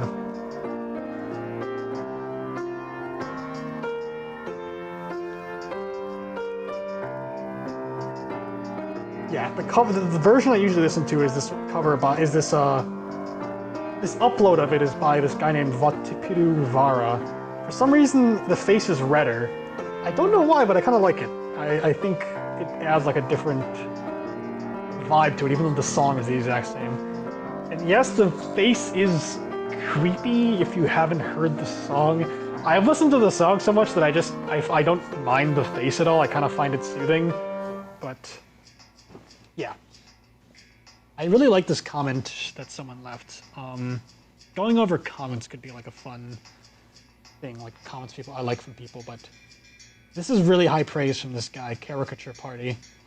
The emotions of this melody are so subtle. It's not happy or sad or angry, but it's alive.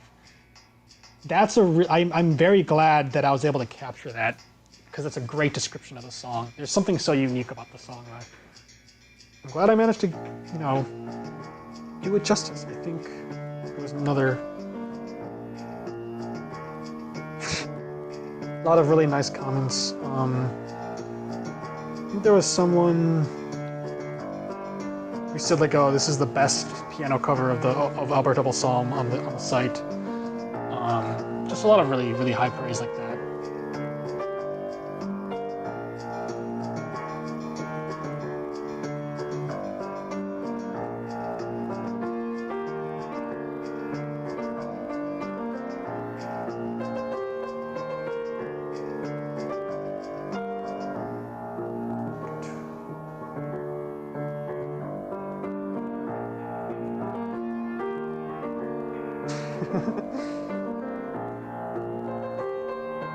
Miyamoto strikes.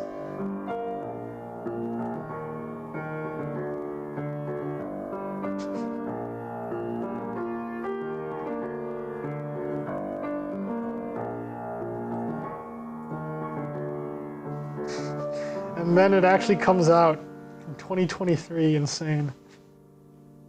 Yeah, that cover's really good. Might as well talk about, not to cut you off, Cookie, but, oh, I might as well mention also, this cover is something where I did a similar thing where the original song is very percussion heavy, and shout out to Night Margin, because there is a track on the One Shot OST called The Prophecy, which is literally this song, Phosphor, but just the drums. Thank you for making that, because like with this song, you know, the melody is loud enough and in a different enough sound font than piano, where if I played the original song and, you know, tried to cover the song at the same time, it would have clashed. You know, you would have heard both, it wouldn't have sounded good. But because a drum only version of the song already exists, all I needed to do was play that song. That's what's playing in the background right now. And again, it's another instance where I could have just edited it in like after the fact, but I didn't want to. And I think the result still sounded really good. So yeah, fun stuff.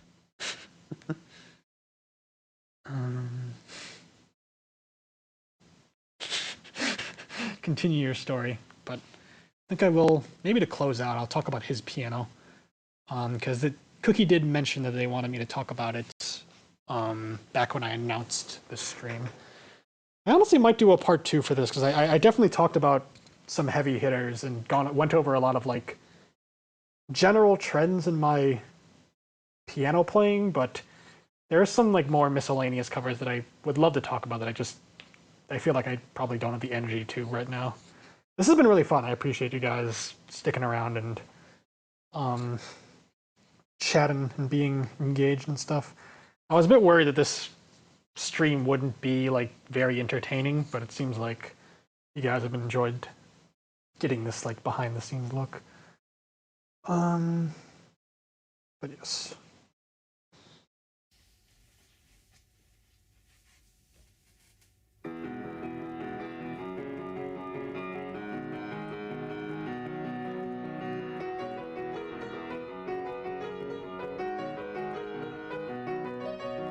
This might need some explanation,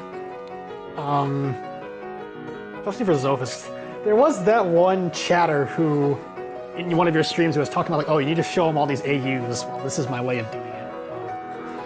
There are a lot of AUs for Undertale. Some of them are really good, some of them I don't care for.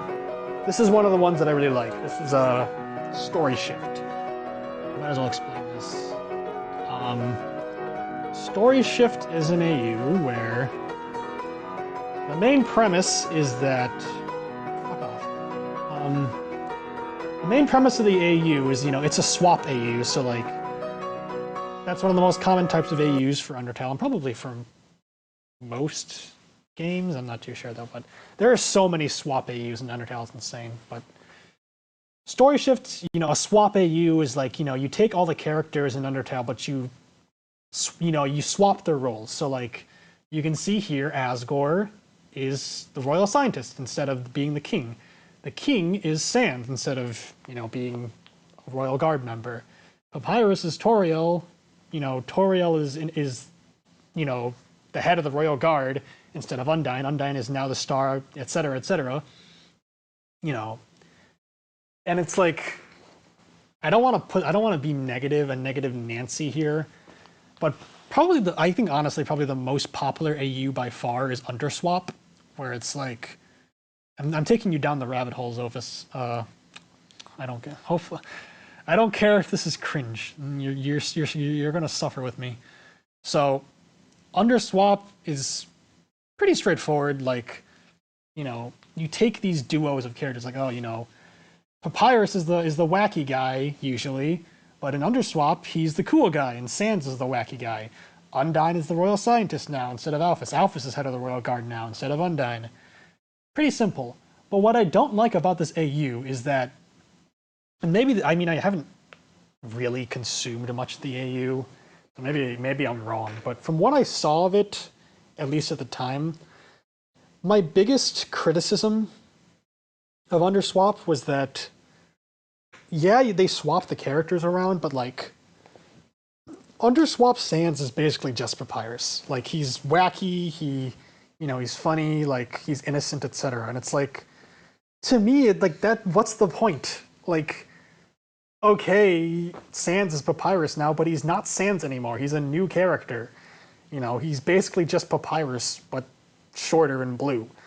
What made Story Shift so captivating for me, and why it became one of my favorite AUs for such a long time, is that it's an AU where the characters are swapped, but they still have their original personalities. So it leads to very interesting situations where it's like, well, Sans is the king of the underground, but he's still Sans. He's still very lazy. He's still very nihilistic. How does that work? What happens to the underground as a result of that? Papyrus is, the caretaker of the ruins, but he's still Papyrus. He's still somewhat wacky. He's a bit more serious of a character because he's taking care of all these fallen humans, but he's still himself. He's still like a funny, like crazy dude, And I really like that. I liked seeing these characters put into these new situations and seeing how Voltra, who's the creator of the AU, how they wrote these characters in these new situations. It was really cool. And probably the biggest draw and like the thing that makes this AU so popular is the fact that Asriel and Kara are swapped into Papyrus and Sans' place. Specifically, Asriel is in Papyrus's place, where he's like the silly royal guard member, and Kara is the laid-back sibling who's very mysterious. Story Shift Kara in particular is like super popular. Like everybody loves this. Everybody loves this version of Kara. But Story Shift Asriel is also very, very popular. Very cute. And this song, His Trousel, this is a cover of His Trousel, which is like one of the fan-made themes for Asriel in Story Shifts. Zophis, I'm going to say, leaps and bounds for me by a trillion miles. The best thing about any AU is the music. Like, Undertale fan composers are so good. Like, hell, if you want me to like an AU, show me its music. If it's good, I'll like it. It's pretty much that simple. So, like, this is, it's what you would expect. It's his theme, but sort of in the style of Bone Trousel, right?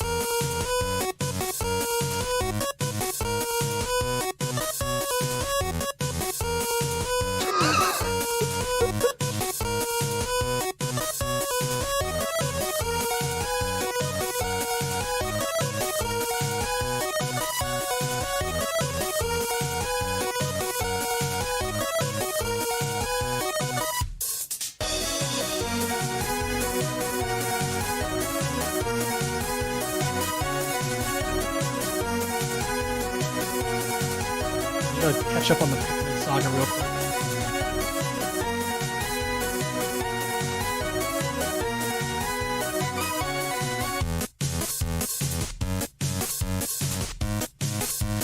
soccer game with what? Huh. So, wait, so is Hey Pikmin literally Pikmin for GameCube?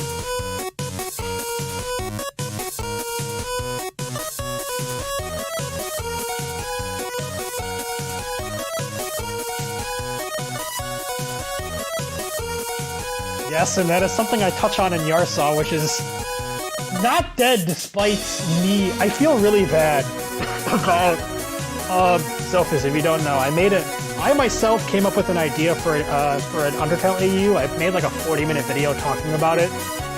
People really liked it. One of my viewers, Jay, who's a really cool guy, you know, even made a Discord server for it so people could like try to make it a reality, but I'm so bad at managing people and like sticking with creative projects. If any member of the Yarsaw Discord server is watching this, I'm sorry, dude. That server is still going. I don't think people are working on the AU, but people on that server have come to message me like, hey, do you have an input on this? You know, I made this song for your AU, and I'm like, it sounds good, dude. I don't have any ideas for this anymore. I'm sorry.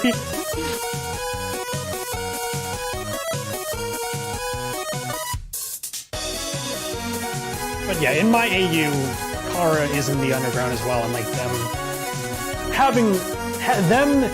having a human soul, which is the one thing the monsters need to break free, is, you know, a big plot point.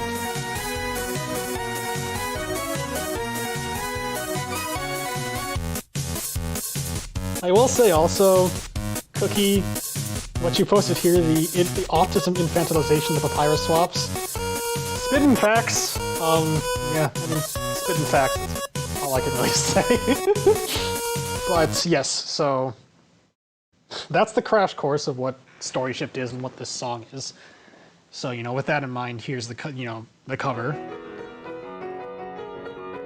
This one's kind of fun to talk about because you can sort of another behind the scenes look of a different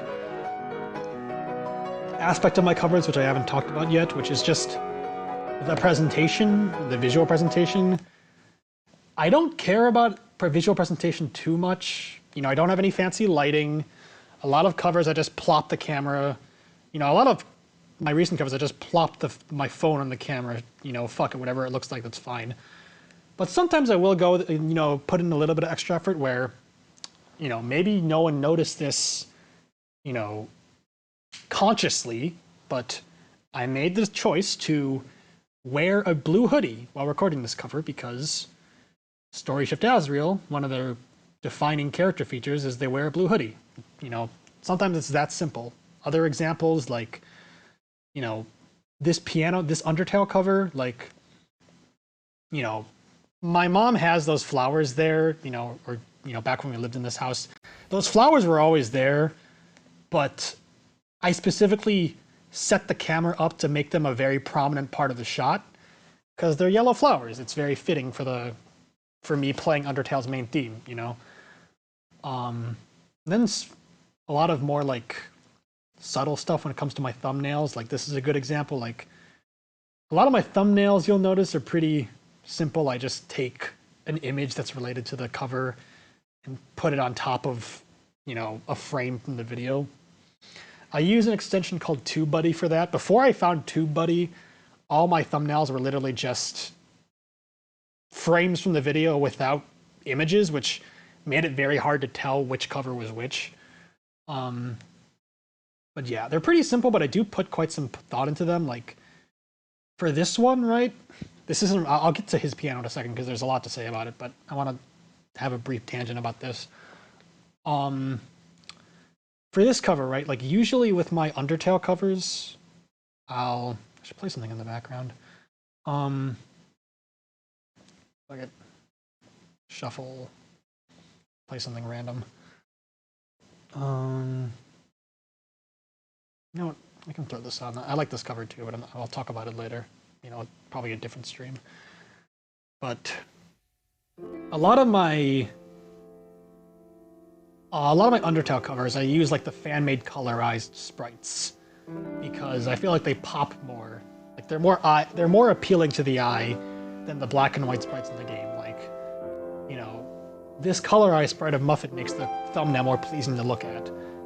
But this cover specifically, this Heartache cover, I specifically chose the black and white sprite because this wasn't intentional, but I was wearing black and white when I recorded the cover, and because, you know, a piano is mostly black and white, I'm wearing mostly black and white, I went with this sprite because it fits with just the palette of the video more. And there's a lot of very subtle stuff like that, you know.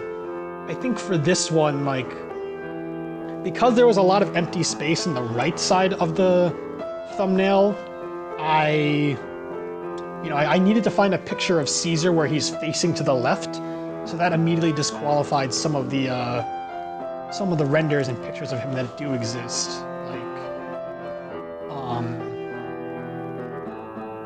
Like this one wouldn't really work, I don't think. This one definitely wouldn't work, you know. But with this one, like, he fills up a decent portion of the screen. You know, he's pointing to the left, which, you know, I don't know anything about graphic design, but I feel like it balances out the thumbnail very well. So it's just, that's something I think about when it comes to covers. And sometimes I just don't put any image in the thumbnail.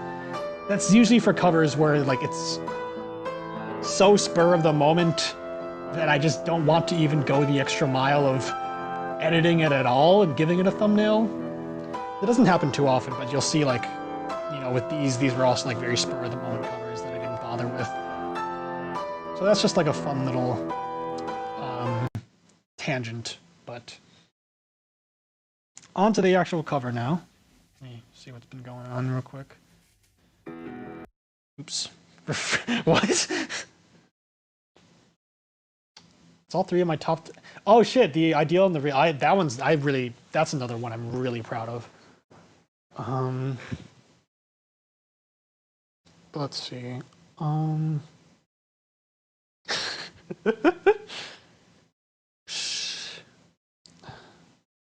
appreciate it, Jamal. That is something I do a lot. Sometimes I just throw out ideas into the ether, and then I don't follow through with them. I have trouble with it, man. It's hard.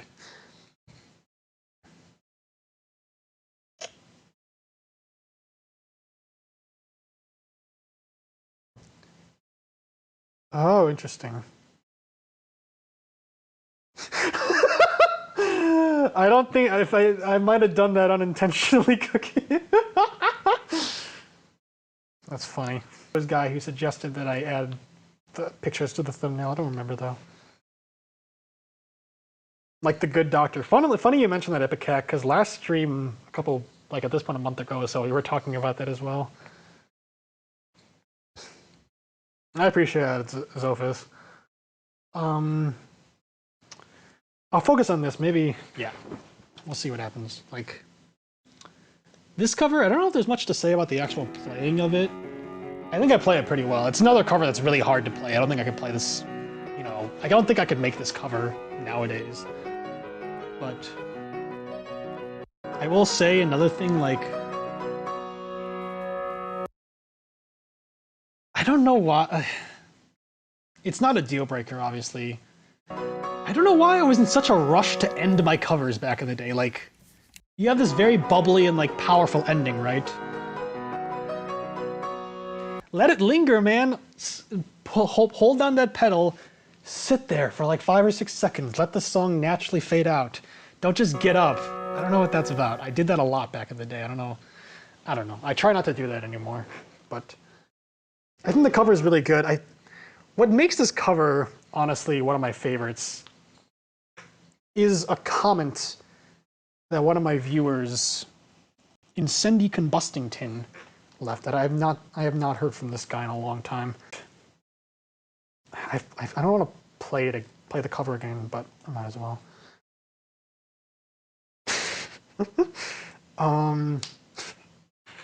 I guess it'll complete the effect, but yeah. I'll just read the comment while the cover's playing.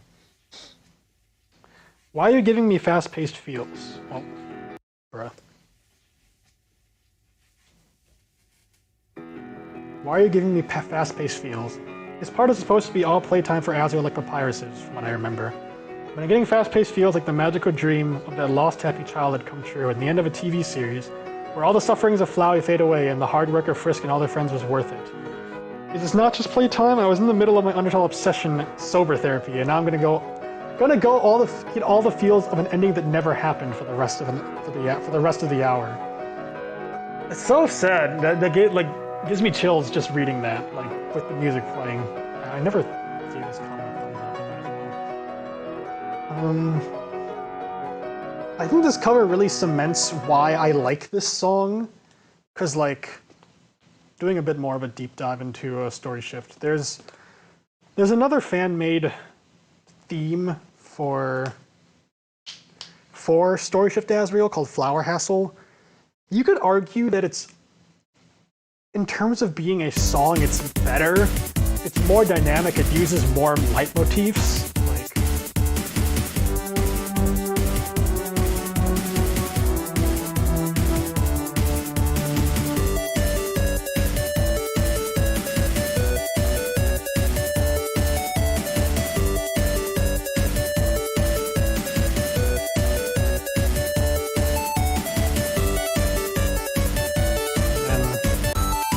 This part is so cool, this part coming up. Right here.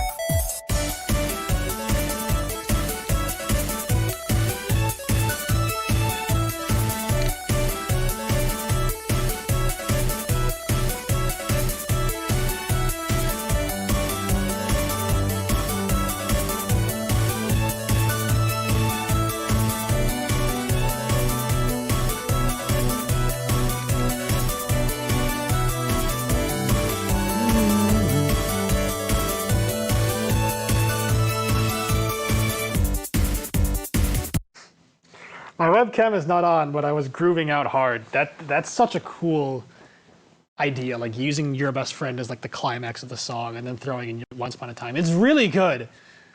And, you know, I think a case could be made. I think there were people saying in the comments of this video, like, oh, Flower Hassle's better, etc., etc. But the reason I still really like Hystrousle and have a really soft spot for it is I was actually going to leave a comment basically saying this, but then I just never got around to it. What the fuck? Oh, thanks, Jamal. I have not been paying attention. Sigma Boy, do not spam. Yeah, let me read some comments real quick.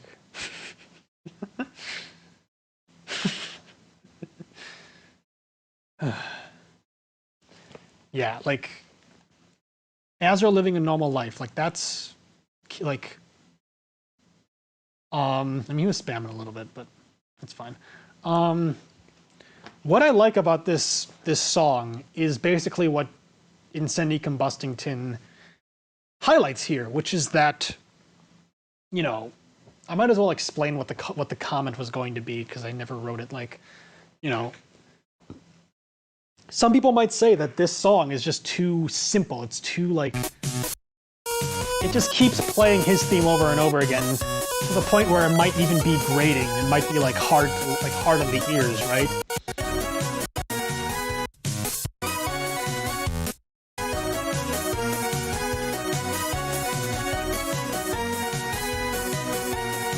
But it's like, I kind of like it, because what I was gonna say in the comment was like, to be Asriel in like 99% of Undertale media is to suffer. Like, again, it's interesting now that Deltarune's out, as you guys were talking about, because, I mean, no spoilers, Zophis, but Asriel is handled in an interesting way in Deltarune. But, you know, Asriel in the canon game is probably the character who suffered the most. I mean, probably, other than Kara, like, definitely the character that suffered the most. And it's like, they are defined so much by that suffering, by that loss, and like just in so many fan works, you know, in so many fan AUs, he's still this very tragic character, you know.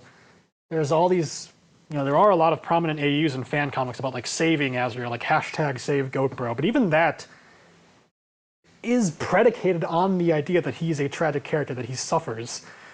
Story Shift is one of the few AUs where he's just allowed to be happy. He's able to live in a world where Kara is not abusive, you know, this Story Shift sort of presents Kara in a much, in a way that I like a lot, where they're not necessarily like evil or psychotic. They're just kind of traumatized, but still trying to be a good person. You know, this is Asriel's dream, living a happy life with Kara. None of them die. None of them, you know, nothing crazy has to happen. You know, they just get to be silly and have fun, and that just simple happiness I feel like is conveyed so well with this track. And it's like you can in Story Shift, if it was like a game, you could probably ruin it by going genocide anyway. But it's like, I don't know. And I hope I was able to capture that, just that idea in my playing. Cringe little, yeah, exactly. Like Asriel is like so, he's like so ADHD coded from what I remember in Story Shift. He's a very fun little guy.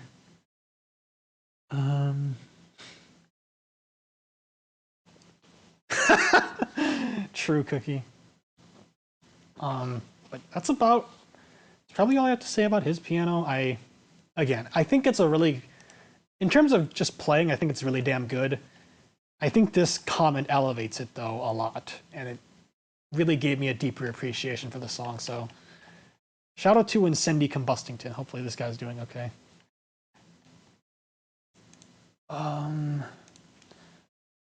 right. I have it in me to do one more. I can do Ideal and the Real, and then I'm calling it. Because, as Zophis said, this is one of their favorite covers of mine. And this is Persona 5 Royal content, so maybe you'll be motivated to play the game. Cookie, I've become Birdly. Sigma, I have no idea what you're talking about.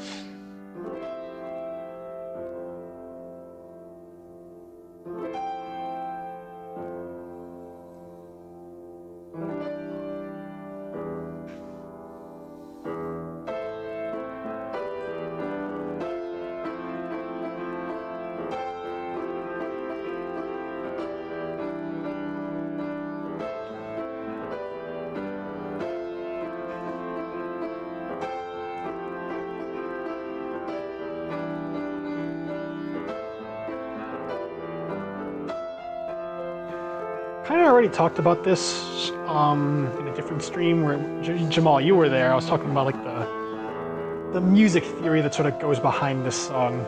So I may or may not talk about that here, but this is a cover where I think I mentioned it earlier. Like this was a cover where I did meticulously play the song. Like I think both this song and this song, I literally practiced it for so long that my hands started hurting. I had to stop playing for like 10 minutes because like my wrists were just killing me. But like, you know, I played with a metronome. I really tried to learn the rhythm because the rhythm is pretty tricky in this song. Like,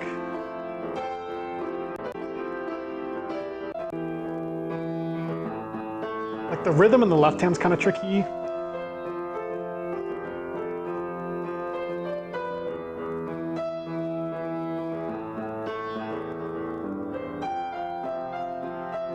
So it was really hard and I struggled a lot, but this is a cover where I'm really glad that I slowed down and really meticulously, you know, went over every little detail of the song and like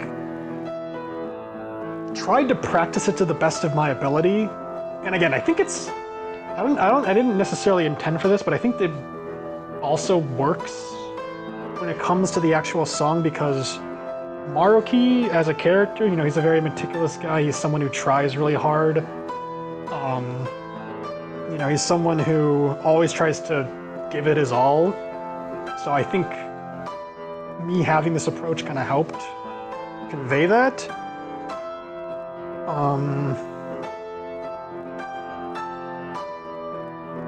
I really like how this is one of those covers where I had a vision for how the cover should sound, and I was able to execute it. Simple as that. I think I was able to capture like just the underlying sorrow behind this very like this song that on the surface sounds, you know, pretty, like, pretty groovy almost, with like a beat to it, like dun dun dun dun dun dun dun, and has this almost like this very specific bittersweetness that feels like, you know, even especially this part, right? Like here. This part's, it's like, it's the musical equivalent to like a smile, like a pained smile, like a smile that's hiding so much sorrow underneath.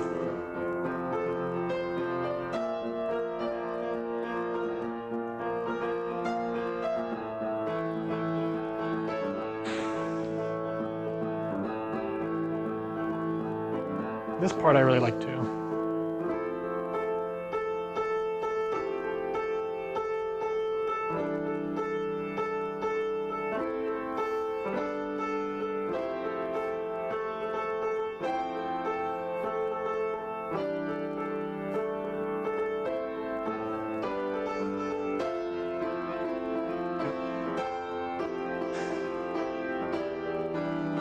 Another quick thing, I guess I can talk about the music theory real quick and then I'll go to bed. I'm really tired.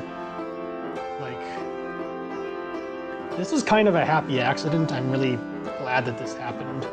Like, let me get a good shot of this man. Yeah, this works. Maruki's one of my favorite characters, like in anything, if I didn't explain that. This is what Dr. Maruki looks like. He has, you know, these glasses, you know, this kind of messy hair. I didn't intend for it, but with the way the camera is set up, you know, you already have this very now like, is the time to stock up on fall flavors. You have this very melancholic lighting.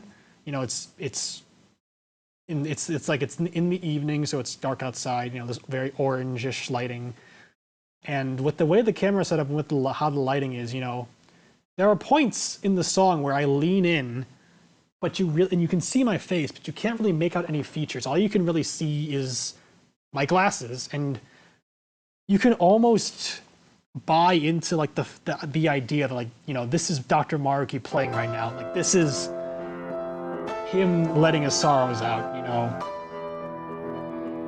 I don't know if that really makes any sense, but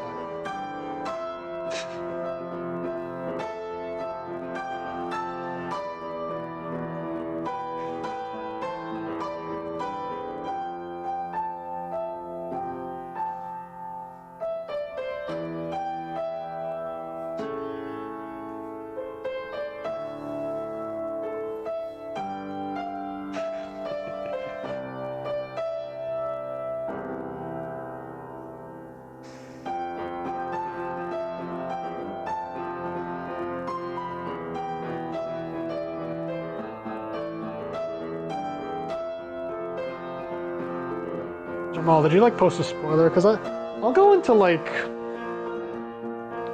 very vague spoilers with this, and then I'll go to bed because Jesus Christ, I'm tired. It's been a lot of fun, but damn, this is just taking a lot of energy. So hopefully this will make sense. Wait, I can just like again, I'm going to try to explain this in a way that makes sense regardless of your musical background. So like,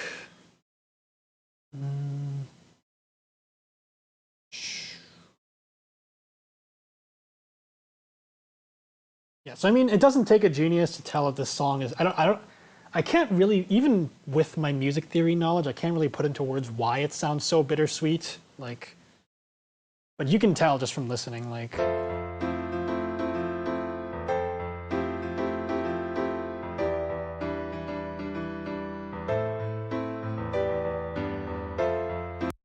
but like, you know, Maruki is, Zophis, you probably already know because we kind of spoiled it for you, but like, Maruki is like the school counselor that was added in Persona 5 Royal, and he's a very supportive and, you know, fun, very friendly guy. But you can get sort of the vibe and the feeling during your interactions with him that like he's kind of hiding something. Like clearly there's like something that pains him that he's not really expressing, and that's sort of conveyed here with like right here, like you know the song is just going along its merry way, right?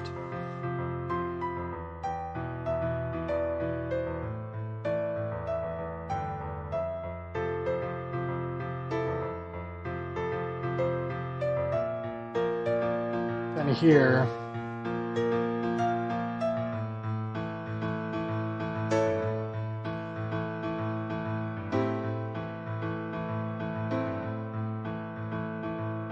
sounds kind of weird, like, and the reason for that, you know, to sort of broadly explain it, like, these notes, this B flat, these B flats, this song is an A minor, but these notes do not belong in A minor. Like, they are not native to A minor.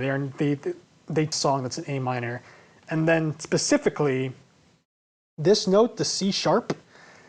C sharp is found in A major, like, you know, I don't know how much musical background all of you have, but like, I know Cookie and like, I know like, Zophis, you said you were like in band, so I don't know how much necessarily you need to explain, but,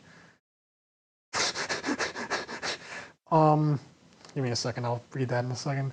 You know, every key has a major and a minor mode. You don't need to know what that means, but major usually sounds happy, minor usually sounds sad. The song is in A minor, which is, you know, a very simple reason why it sounds kind of bittersweet. But this C sharp belongs in A major. It's kind of out of place. You know, this whole song is kind of bittersweet and kind of sad, but then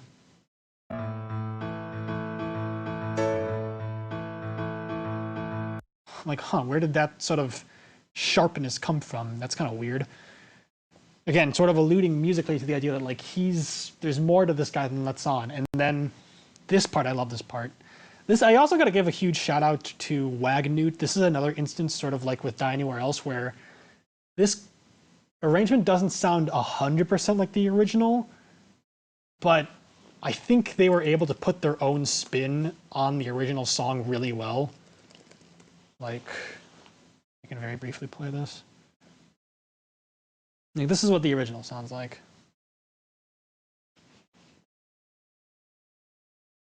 You can already tell, like, the grooviness is emphasized a lot more, but because of the instrumentation and stuff.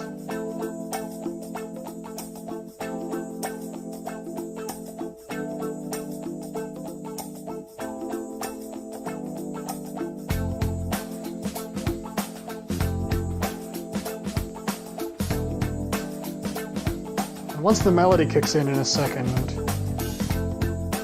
you'll still be able to tell it's still pretty bittersweet, but it's kind of hidden better when it's with the original instruments, like right here.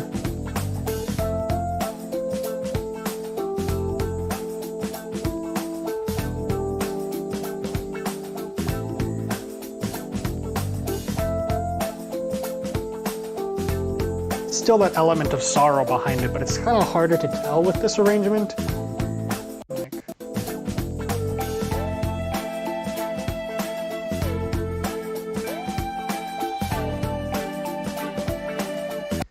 But this arrangement really brings it, like, really brings to focus that, you know, that bittersweetness, and they captured so well in this part, like.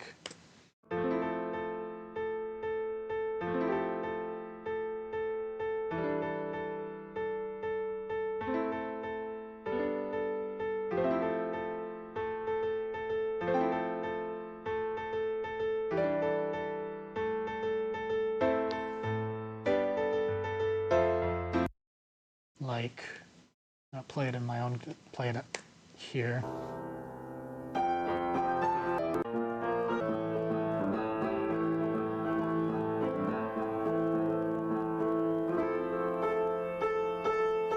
What's happening here is that these are the chords that are played at the very beginning. Like, I don't really know how to illustrate this, but like.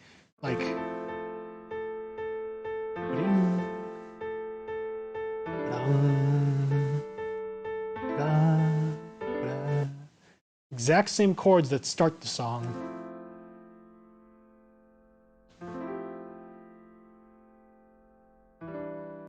But here in the middle of the song, there's this weird, like, repeating A note, right?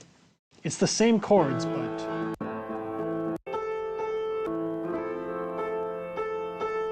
it just keeps playing the A note over and over again.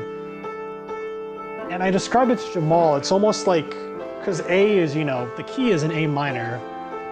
It almost feels like Maruki is like stuck on something. He can't move past just this A note over and over again.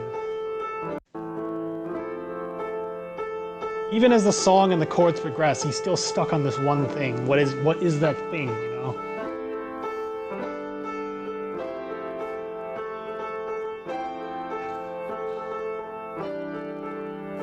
But then he picks himself up right back, you know, back into, like, puts on that brave, smiling face again.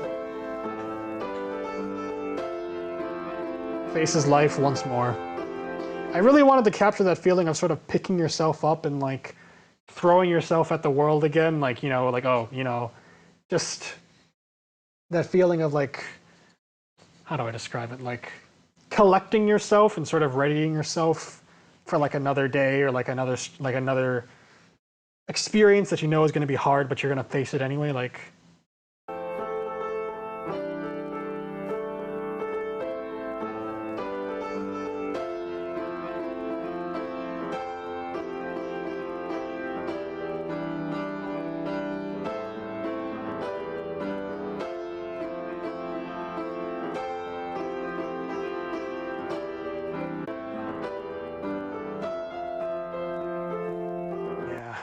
and then the last thing I want to point out when it comes to the theory aspect is, like, the ending of this piece is really weird because I don't even think that the original song ends like this.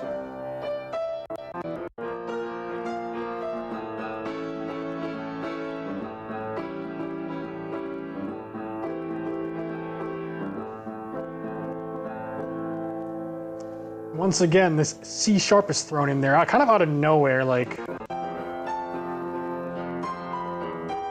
song is just going along as you would expect.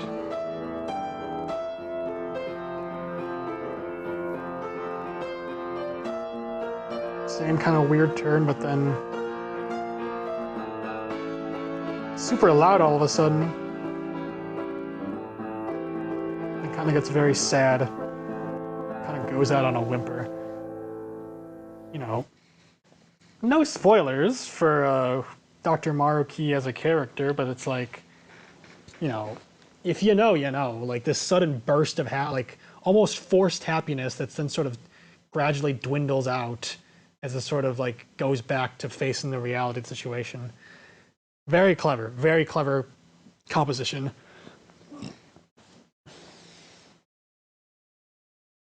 Yeah, now let me catch up on chat real quick.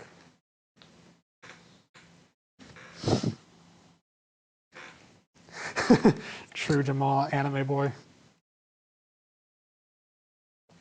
Okay. Watch for Rolling Rocks. No button press? What the fuck? Isn't it any sharp or flat indicative of a note that doesn't belong? Kind of. I think it's complicated. You're more or less right. There are cases, like, with harmonic minor where, like, in harmonic minor, G sharp doesn't, well, in A minor, G sharp doesn't occur, but in A harmonic minor, it does. So you can still argue that G sharp fits in the A minor scale, but there's no permutation of, at the very least, no, like, common permutation of the A minor scale that includes a B flat. Like, it's as out of place as you can get. I guess I should have put it that way. Gotcha, okay.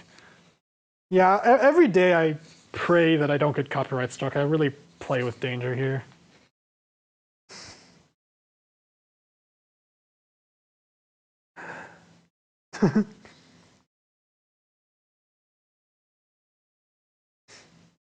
That's true, Jamal. But yeah, you're right. It's hard. Like, oh, also these fuck dotted notes. All my homies hate dotted notes, dude. Like, oh, they're so freaking hard. Um, but yeah, it was definitely a challenge. Like, because you can even tell with like, no knock to MuseScore, but clearly, it's a software, so it can't be played by a human. So like, as much as I love the arrangement, when MuseScore plays it, it sounds a bit robotic. So I really had to dig deep to make that sound, convey the complex emotions that I wanted to convey while it's still only in reality pressing like one note over and over again.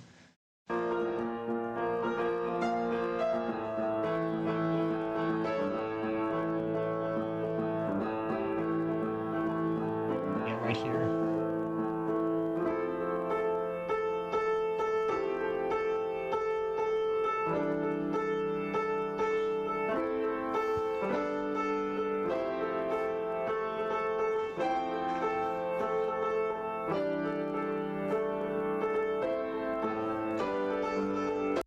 Kind of what I did, the tricks I use, I try to build it up like the first A's are quieter, then it builds up to the middle, then it gets quieter again, like.